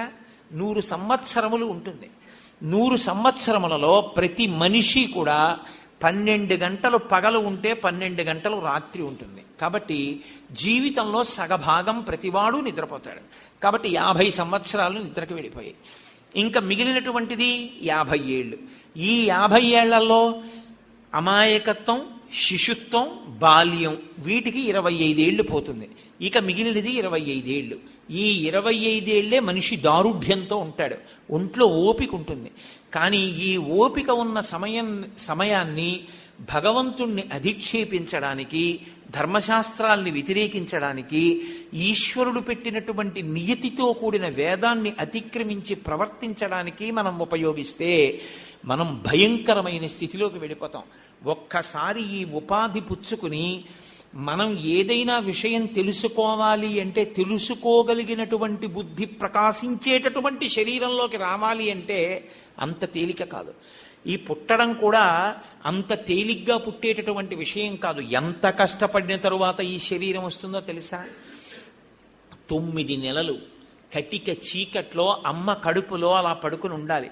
9 మాసంబులు తల్లి గర్భమున నానారోతలంచిక్కి నాకు అవకాశం విషుమంతలేక పడితిన్ కష్టముల్ భీతితో 9 మాసంబు ఘటిల్లే చాలునిక ఆ గర్భవాసము నివసింపున్ పని తీర్చి కావుమికనన్ నీ సత్కృపం శంకర. ఈశ్వర, చీకటి, తల పైకి తల కిందకి, కాళ్ళు పైకి, అక్కడే మలమూత్ర విసర్జనం, నాభిగొట్టంలోంచి అమ్మ తిన్నదే లోపలికి వెళ్ళడం, లోపల పడిశం పట్టడం, దగ్గు రావడం, అతిసారం రావడం, ఆ మలమూత్రముల్లోంచి పుట్టినటువంటి క్రిములు కురికేస్తూ ఉండడం, ఇన్ని బాధలు పడ్డాము. ఇన్ని బాధలు పడి లోపల శరీరం పెరిగిపోతే అమ్మ కడుపు ఇరుగ్గా ఉండి అటు ఇటు కదలడానికి చోటు లేక ఒళ్ళు తిమ్మిర్లెక్కిపోతే కళ్ళు తెరిచి చూద్దామంటే గాఢాంధకారం. అటువంటప్పుడు ఈశ్వరుణ్ణి ప్రార్థన చేస్తే మహానుభావుడు ప్రసూతి వాయువై బయటికి తోసేశాడు. ఈ ఒక్కసారి శరీరం ఇవ్వవయ్యా, దీంతో నిన్ను సేవించి నిన్ను చేరుకుంటానంటే బయటికి వచ్చాడు. మలమూత్రంబులతో మహాభయముతో మాతృస్తనాపేక్షతో చలమూర్ఖత్వముతో సదాభ్రమతతో చాంచల్య చిత్తంబుతో బరువైనట్టి కపజ్వర గ్రహ మహాబాల్యామయ శ్రేణితో కలనైనంచ తమ చింతలేక చెడితిన్ కామ్యార్థినై శంకర. పుట్టిన తరువాత మళ్ళీ మలమూత్రంబులతో అమ్మ ఓ పక్కేసి అక్కడ పడుకోబెడుతుంది. అక్కడే మల విసర్జన చేస్తాడు, అక్కడే మూత్ర విసర్జన చేస్తాడు. ఆ మలమూత్రాల్లోనే ఆడుకుంటాడు, దాన్నే పట్టుకుంటాడు, దాన్నే నలుపుతాడు, దాన్నే నోట్లో పెట్టేసుకుంటాడు. మలమూత్రంబులతో మహాభయముతో చిన్న చప్పుడైతే ఉలిక్కి పడిపోతాడు. మాతృస్తనాపేక్షతో ఎప్పుడు అమ్మ స్తన్యాన్ని తాగుదామనేటటువంటి ధోరణిలో ఉంటాడు. చల మూర్ఖత్వముతో, మూర్ఖత్వంతో ఏదైనా ఇవ్వకపోతే చాలు ఏడుస్తాడు. సదాభ్రమతతో చాంచల్య చిత్తంబుతో బరువైనట్టి కపజ్వర గ్రహ మహాబాల్యామయ శ్రేణితో. తను పాలు ఎక్కువ ఇచ్చేసింది అమ్మ. తాగేసిన పాలు త్రేణు పోస్తే ఆ పాలు ఇలా నోటి వెంట కారి ఊయలలో పడుకున్నప్పుడు చెవిలోకి వెళ్ళాయి.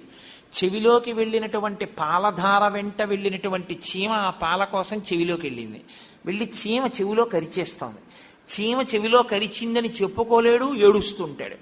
అమ్మ అనుకుంటుంది ఆకలేస్తోందేమోనని మళ్ళీ పాలిస్తూ ఉంటుంది. అప్పటికే కడుపు నిండిపోయింది, పాలు తాగలేడు. చెవిలో చీమ కరుస్తోందమ్మా అని చెప్పలేడు. ఈ చెయ్యి తీసి చెవి మీద వేసుకోలేడు. జ్వరంగా ఉంటుంది, అమ్మ నాకు జ్వరం అని చెప్పలేడు. ఒంట్లో పడిశం పట్టేస్తుంది, ముక్కు కారిపోతూ ఉంటుంది, ఒళ్ళంతా నొప్పులుగా ఉంటుంది, అమ్మ నాకు ఒళ్ళు నొప్పులుగా ఉందమ్మా అని చెప్పలేడు. బరువైనట్టి కప జ్వర గ్రహ మహాబాల్యామయ శ్రేణితో కలనైనంచి తమ చింతలేక చెడితిన్ కామ్యార్థినై శంకర. ఆ బాల్యం అంతా అలా గడిచిపోయింది. బాలక్రీడలు సల్పుచున్ బడులలో పాఠంబు వల్లించుచున్ బాలోద్యానక బోధనాది విధమున్ బాగొప్పనాలించుచున్ లీలానాటక సూత్రకేల మిగతా ప్రార్థించుచున్ గుచ్చితిన్. ఆ చిన్నతనం వచ్చింది అంటే ఎప్పుడూ ఆ ఉద్యానవనాల్లో ఆడుకుంటూ ఆ తరగతి గదుల్లో ఉపాధ్యాయులు చెప్పినటువంటి పాఠాలు వింటూ అలా కాలం గడిపేశాడు. గడిపేసిన తర్వాత ఏమైంది? అప్పుడు బాలప్రాయము నీదు చింతనుగన్ ప్రారంధమాశంకర. ఆ బాలప్రాయంలో ఈశ్వరుణ్ణి ఎప్పుడూ అసలు తెలుసుకునేటటువంటి అవకాశం లేకుండా పోయింది. యవ్వనం వచ్చింది. యవ్వనమంకురించగనమది అన్యుల నెట్టులను ఆశ్రయించుటో జీవికి విత్తమే భువిని శాశ్వతమంచు అదిట్లు కూర్చుటో పరమ పావనులంచు పరిపాలకులను నుతియించుటెట్టులో ఎయ్యది ఏది దారి అని ఎంచుచుబుచ్చితి నయ్యశంకర. యవ్వనం వచ్చిన దగ్గర నుంచి 4 రూపాయలు ఒంట్లో ఓపికండగా సంపాదించుకోవాలని అధికారులని స్తోత్రం చేయడంతోనే కాలమంతా గడిచిపోయింది. బాలస్తావ క్రీడాసక్త తరుణస్తావత్ తరుణీసక్త వృద్ధస్తావత్ చింతాసక్త పరసే బ్రహ్మణి కోపినసక్త. ఇంకా ఈశ్వరుడి గురించి ఆలోచించడానికి సమయం ఏది? సరే, వెళ్ళిపోయే కాలం వచ్చేసింది. కాయము వీడి జీవుడతి కంపిత చిత్తతనేగుచుండవో నాయనయంచు ఎచ్చు నిజనందన నందినులైన గాని కందోయిని భస్మముల్ తొలుత దుఃఖమహంబురి సొచ్చుపత్నియున్ కాయము వీడి రారు కదా చేసిన పుణ్యము కర్మము తప్ప శంకర. శరీరాన్ని విడిచిపెట్టి అతి కష్టం మీద జీవుడు అతి కష్టంతో విడి బాధతో బయటికి వెళ్ళిపోతుంటే ఆ శరీరం మీద పడి భార్య ఏడుస్తుంది, పిల్లలు ఏడుస్తారు తప్ప కాయము వీడి జీవుడతి కంపిత చిత్తత నీగుచుండ ఓ నాయనయంచు ఎచ్చు నిజనందన నిందినులైన కాని కడుపున పుట్టిన కూతుళ్ళు కొడుకులు ఏడుస్తారు. కందోయిని భాష్పములు తొలుత దుఃఖమహంబుది సొచ్చు పత్నియున్ కళ్ళ వెంట ధారలు కారిపోతూ భార్య ఏడుస్తూ అక్కడ నిలబడుతుంది. వీళ్ళందరూ భార్య ఇంటి వీధి గుమ్మం వరకు, కూతురు రోడ్డు వరకు, కొడుకు శ్మశాన వాటిక వరకు. నీతో వచ్చేవాడెవరు? కాయము వీడి రారు కదా. వాళ్ళు వాళ్ళ శరీరాలను విడిచిపెట్టి నీతో రారుగా. చేసిన కర్మము పుణ్యము తప్ప శంకర. నువ్వు చేసుకున్న పాపపుణ్యాలేవో అవేగా నీతో వచ్చేవి. కాబట్టి సమయం అయిపోతోందిగా, 100 ఏళ్లేగా. 100 ఏళ్లలో చాలా కాలం అయిపోయిందిగా, వృధా అయిపోయిందిగా. మరి ఇంకా ఏముంటుందని మీరు ఇలాగా కాలాన్ని గడిపేస్తున్నారా? బంగారపు రజను మట్టిలోనే దొరుకుతుంది, గనిలో. స్వర్ణకారుడు బాగా తప్తం చేసి మట్టిని వేడి చేసి బంగారాన్ని పుచ్చుకుంటాడు. అలా మీరు బాగా శాస్త్రాన్ని మధించి చేరుకోవలసినటువంటి ఈశ్వరుణ్ణి చేరుకునే ప్రయత్నం చెయ్యాలిగా. మీరు చేసేటటువంటి కర్మల వలన అర్థం వస్తుంది, కామము తీరుతుంది. కానీ మోక్షము రావాలి అంటే జ్ఞానం ఒక్కటే సాధనం. ఆ జ్ఞానము కలగాలి అంటే శాస్త్రాన్ని అధ్యయనం చెయ్యవలసి ఉంటుందిగా. మనకి గురువుగారు నేర్పుతున్నటువంటి శాస్త్రం మనకి మోక్షాన్ని అందించగలిగినటువంటి శాస్త్రం కాదు కదా. కాబట్టి మీరు ఇప్పటికైనా ఈశ్వరుడు గురించి తెలుసుకునేటటువంటి ప్రయత్నం చెయ్యండి. ఆ భగవంతుడే 5 కర్మేంద్రియాలు, 5 జ్ఞానేంద్రియాలు, 5 తన్మాత్రలో ఇన్ని వికారములతో కూడిన సంఘాతంగా ఈ శరీరాన్ని తయారు చేశాడు. ఋతువంతమైనటువంటి ఈ శరీరంలో ఉండి దీన్ని సాధనంగా వాడుకుని ఇది పడిపోయే లోపల మళ్ళీ ఇలాంటి శరీరంలోకి రావలసిన అవసరం లేని స్థితిని పొంది పునరావృత్తి రహిత శాశ్వత శివ సాయుధ్య స్థితి కొరకు నారాయణని యందు ప్రవేశించాలి తప్ప మనం ఇటువంటి చదువులు చదువుకుని ఇలా జీవితాన్ని వృధా చేసుకుని రాక్షస కార్యక్రమాల్లో తిరిగితే దాని వలన మనం పొందేటటువంటి లబ్ధి ఏముంటుంది? మళ్ళీ తిరిగి హీనోపాధుల్లోకి వెళ్ళిపోతాం. అందుకని నా మాట వినండి. భక్తి ఒక్కటే మనిషిని జ్ఞానం వైపుకి తీసుకెళ్లగలిగిన సాధనం. అంతటా నిండి ఉన్నవాడు శ్రీ మహావిష్ణువే. కాబట్టి మనం ఆయన్ని స్తోత్రం చేద్దాం. మనందరం కలిసి ఆయన్ని కీర్తిద్దాం రండి అన్నాడు. పిల్లలందరూ కలిసి భగవన్నామం భగవద్భజన మొదలుపెట్టారు. గురువులు వచ్చి చూశారు. అమ్మ బాబోయ్, వీడికేదో నేర్పుదాం అనుకుంటే మిగిలిన పిల్లలకు కూడా విష్ణు భక్తి నేర్పుతున్నాడని భయపడి ఆ పిల్లవాడిని హిరణ్యకశిపుడి దగ్గర ప్రవేశపెట్టారు. నాయన, నీ కొడుక్కి మేమేదో పాఠాలు నేర్పగలము అనుకుని ఆశపడ్డాం. కానీ నీ కొడుక్కి మేము పాఠాలు నేర్పడం ఏమో కానీ వాడు మిగిలిన పిల్లల్ని పాడు చేసేస్తున్నాడు. కాబట్టి ఇటువంటి పిల్లవాడు తులసి వనంలో గంజాయి మొక్క పుట్టినట్టు పుట్టాడు. నిజానికి ఆయన గంజాయి వనంలో తులసి మొక్క. కాబట్టి ఈ పిల్లవాడిని ఏం చేసుకుంటావో నీ ఇష్టం అన్నారు. ఎక్కడ లేని ఆగ్రహం వచ్చింది. సహజం కదండి, మరి రాదు. ఆయన హిరణ్యకశిపుడు, ఆగ్రహం రాక ఏమొస్తుంది? ఆయన అన్నాడు, అంతటా ఉన్నటువంటి వాణ్ణి నేనే, అందరినీ శాసించేవాణ్ణి నేనే. నువ్వు తెల్లవారి లేస్తే చూస్తున్నావు, వాయువు కూడా నా అనుమతి లేకుండా గట్టిగా వీచడానికి భయపడతాడు. సూర్యుడు నా అనుమతి లేకుండా గట్టిగా ప్రకాశించాడు. దిక్పాలకులందరినీ శాసిస్తున్నాను. విష్ణువు అన్నవాడు అసలు ఎప్పటి నుంచో నేను యుద్ధం చేద్దాము అని చూస్తే కనపడకుండా అదృశ్యం అయిపోయాడు. అటువంటి విష్ణువు ఉన్నాడు ఉన్నాడు అని నువ్వంటున్నావు, లేడు లేడు అని నేనంటున్నాను. నీకు ఎవరి అండ చూసుకుని నువ్వు ఇలా ప్రవర్తిస్తున్నావో నాకు తెలియదు. గురువులా నీకు నేర్పలేదు. వజ్జలు నేర్పని ఈమది మజ్జాతుడవైన నీకు మరి ఎవ్వరిచే నుజ్జానమయ్య బాలక తజ్జనులం పేరుకొనము తగ నామ్రోలన్. గురువులు చెప్పనటువంటి ఈ విద్య నీకెవరి వల్ల వచ్చింది? నువ్వు ఎవరి అండ చూసుకుని ఇంతగా ప్రగల్భాలు పలుకుతున్నావు? నిన్నెవడు కాపాడతాడనుకుంటున్నావు? ఎవరు చూపించి ఎవరు నీ వెనకాల బలం ఉన్నాడు అనుకుంటున్నావో నాకు చెప్పు అన్నాడు. ఆయన అన్నాడు, నాన్నగారు నాకు బలం ఏమిటండి? బలయుతులకు దుర్బలులకు బలమెవ్వడు, నీకు నాకు బ్రహ్మాదులకు బలమెవ్వడు, ప్రాణులకును బలమెవ్వండట్టివాడు బలమ సురేంద్ర అన్నాడు. నాకు బలం ఏమిటి? నాకు బలం, నీకు బలం, సమస్త భూతములకు బలం. లోకంలో బలమన్న మాట ఉండడానికి బలం ఎవడో వాడు నాకు బలం నాన్నగారు. తప్ప ఎవడు బలం అంటారేమిటి? బలం ఇచ్చేవాడు బలమైన వాడు ఒక్కడే ఉన్నాడు, వాడు తప్ప ఇంకోటి లేదు. ఇప్పుడు ఈ మాట మీరు అడగడానికి మీకు కూడా బలం వాడే, నాకు బలం వాడే, తప్ప ఇంకొకడు లేడు. కాబట్టి నా మాట నమ్మండి అన్నాడు. అని అయ్యయ్యో నాన్నగారు మిమ్మల్ని చూస్తే నాకు చాలా జాలేస్తోందండి.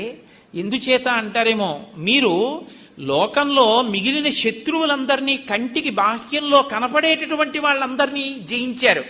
కానీ లోపల ఉన్నటువంటి 6 శత్రువుల్ని మాత్రం మీరు గెలవలేకపోయారు. నిజంగా మీరు కానీ ఆ 6 శత్రువుల్ని జయించగలిగి ఉంటే మీకు ఇవాళ ఇలా విరోధ భావన, రెండున్నాయనేటటువంటి భావన కలిగి ఉండేటటువంటిది కాదు. ఆ 6 శత్రుల ప్రభిన్నుల చేసిన ప్రాణికోటిలో మీకు విరోధి లేడొకడు నిర్పున చూడుము దానవేశ్వర. లోకములన్నీయున్ గెలిచినాడవు, ఇంద్రియానీకము చిత్తమున్ గెలువనేరవు. నిన్ను నిబద్ధు చేయు భీషణ శత్రులార్వుర ప్రభిన్నుల చేసిన ప్రాణికోటిలో నీకు విరోధి లేడొకడు నిర్పున చూడుము దానవేశ్వర. లోకాలన్నీ గెలిచానంటావు, బయట ఉన్నవన్నీ గెలిచావు, నీ లోపల ఉన్న వాటిని గెలవలేకపోయావు. నీ లోపల ఉన్నారు 6 శత్రువులు, కామ క్రోధ లోభ మద మోహ మాత్సర్యములు. ఈ 6 నాన్నగారు మీరు గెలవలేకపోతున్నారు. ఈ 6 శత్రువుల్ని గెలిచారా?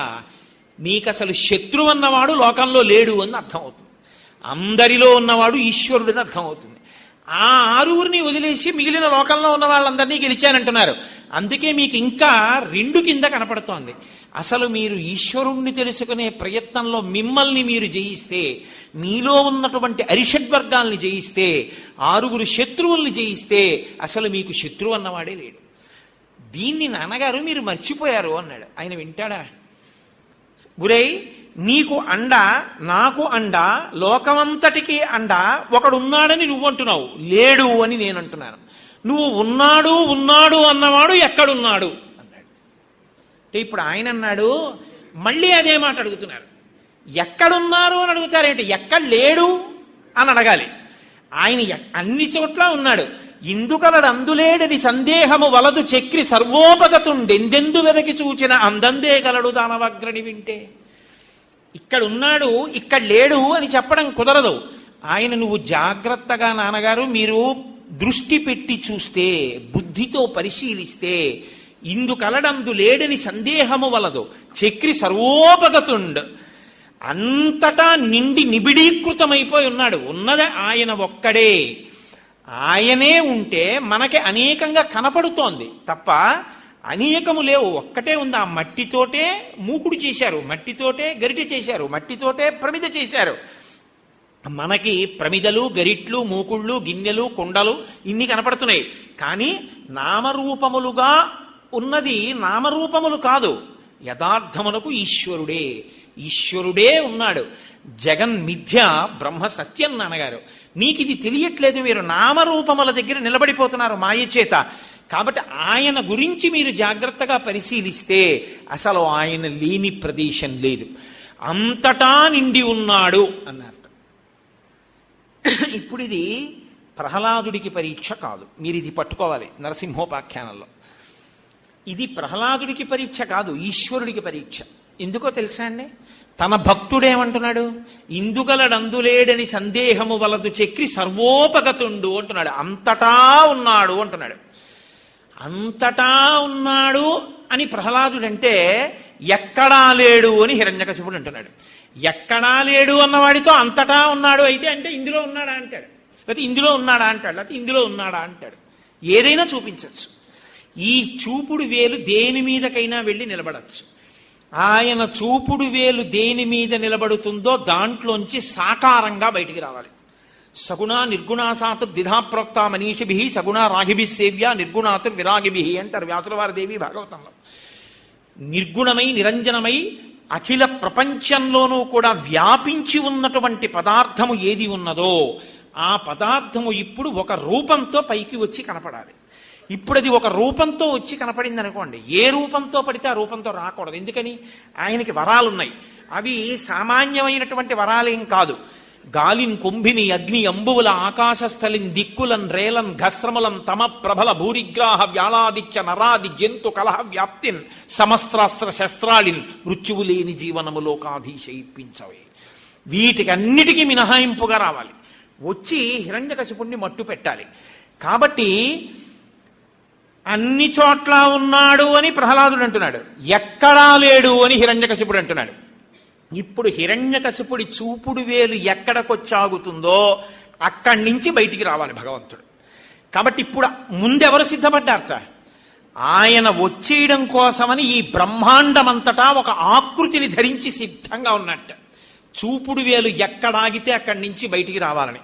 హరి సర్వాకృతులంకలండనుచు ప్రహ్లాదుండు భాషింప ఎందును లేడు లేడనుచు దైత్యుండు తర్జింప శ్రీనరసింహాకృతి దాల్చనచ్యుతుడు నానా జంగమస్థావరోత్కర గర్భంబుల అన్ని దేశముల ఉద్దండ ప్రభావంబునన్. అంతటా ఉన్నాడు అని ప్రహ్లాదుడు అంటున్నాడు, లేడు అని హిరణ్యకశిపుడు అంటున్నాడు. ఈ సమస్త బ్రహ్మాండము ఒక పెద్ద నారసింహం అయిపోయింది.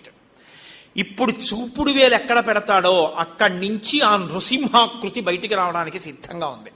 ఇప్పుడు బ్రహ్మాండముగా లేదు, బ్రహ్మాండమే ఒక నృసింహాకృతిని పొందిందిట. ఇది పోతన గారి యొక్క దర్శనం మహానుభావుడిది. కాబట్టి ఎందును లేడు లేడనుచు దైత్యుండు తర్జింప శ్రీనరసింహాకృతి దాల్చనచ్యుతుడు నానా జంగమ స్థావరోత్కర గర్భంబుల అన్ని దేశములను దండ ప్రభావంబునన్.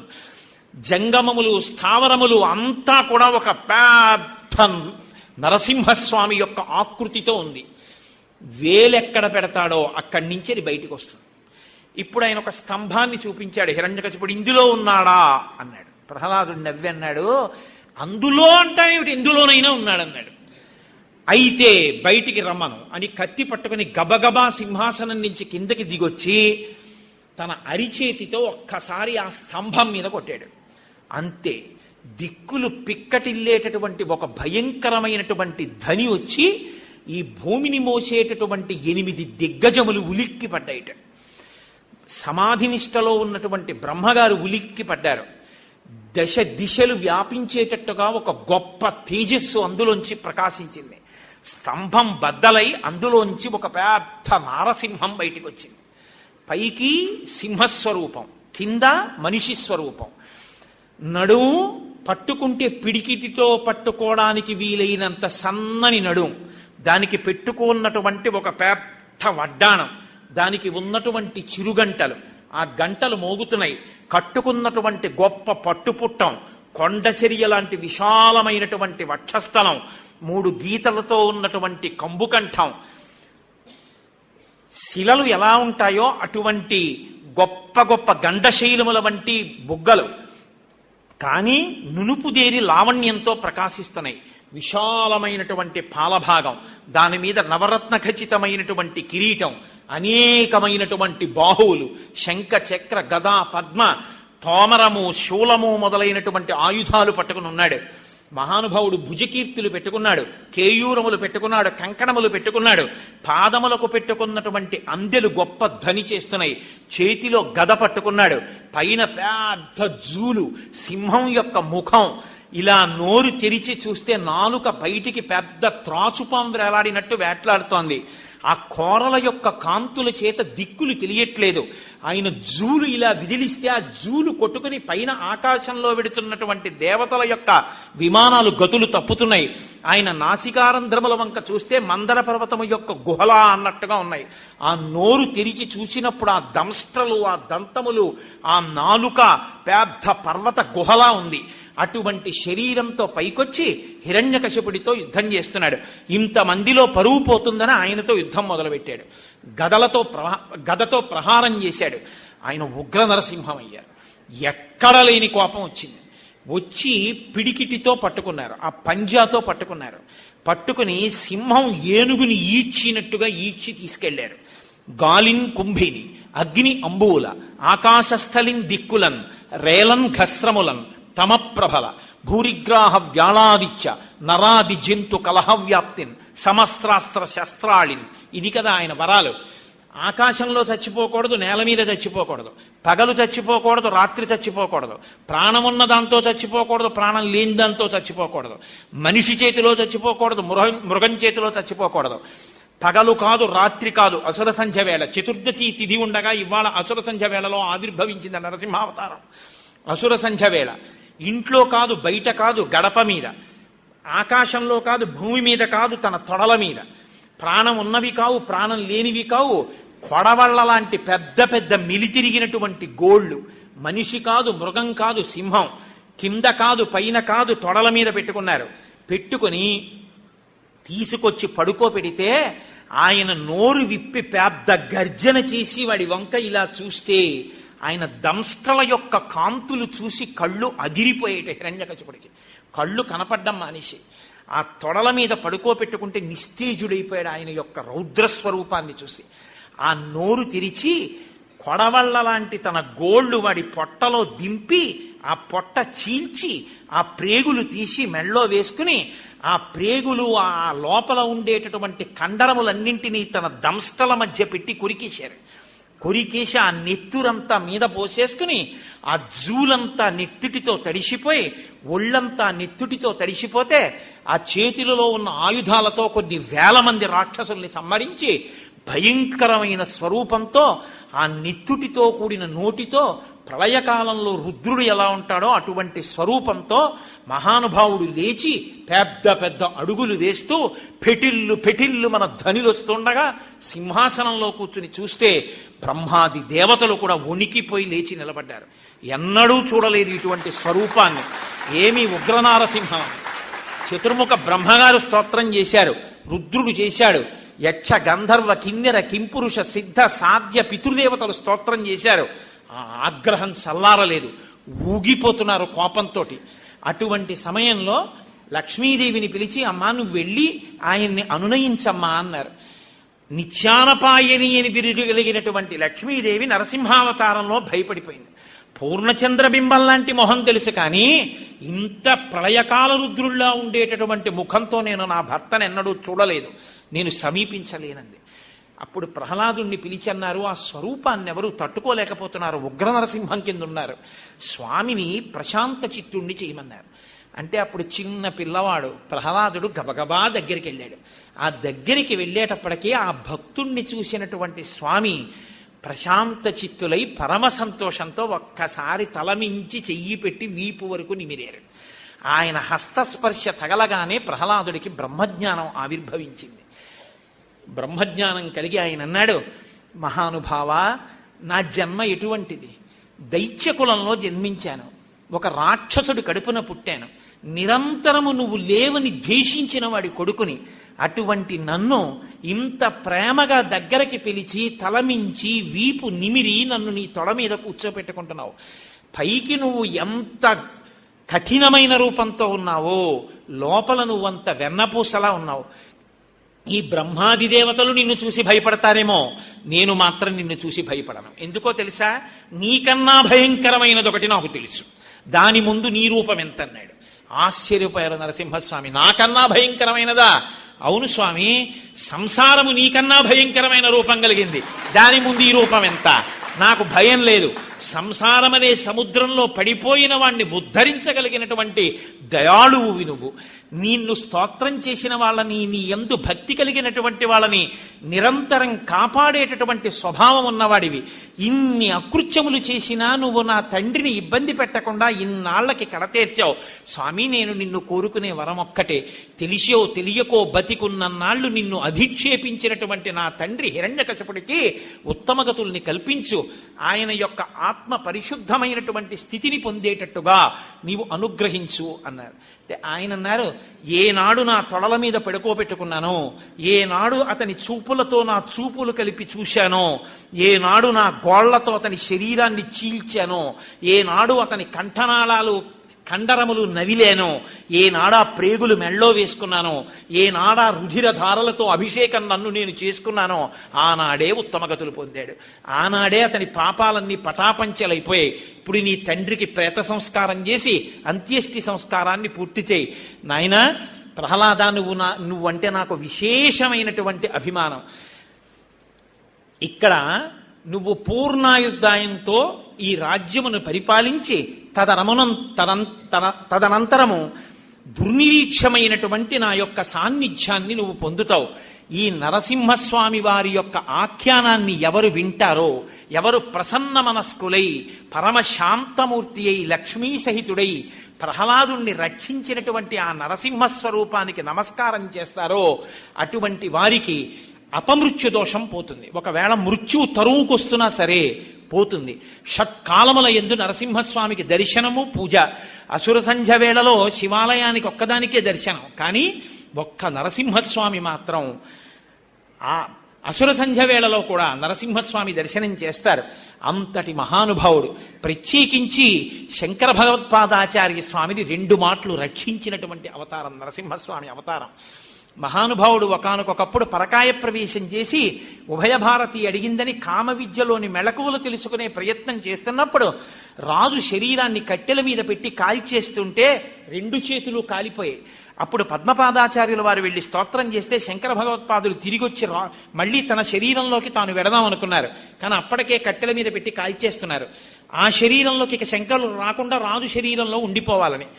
అటువంటప్పుడు మహానుభావుడు శంకర భగవత్పాదులు రాజు శరీరంలో నిలబడి తన శరీరం కోసం నరసింహస్వామిని ప్రార్థన చేశారు.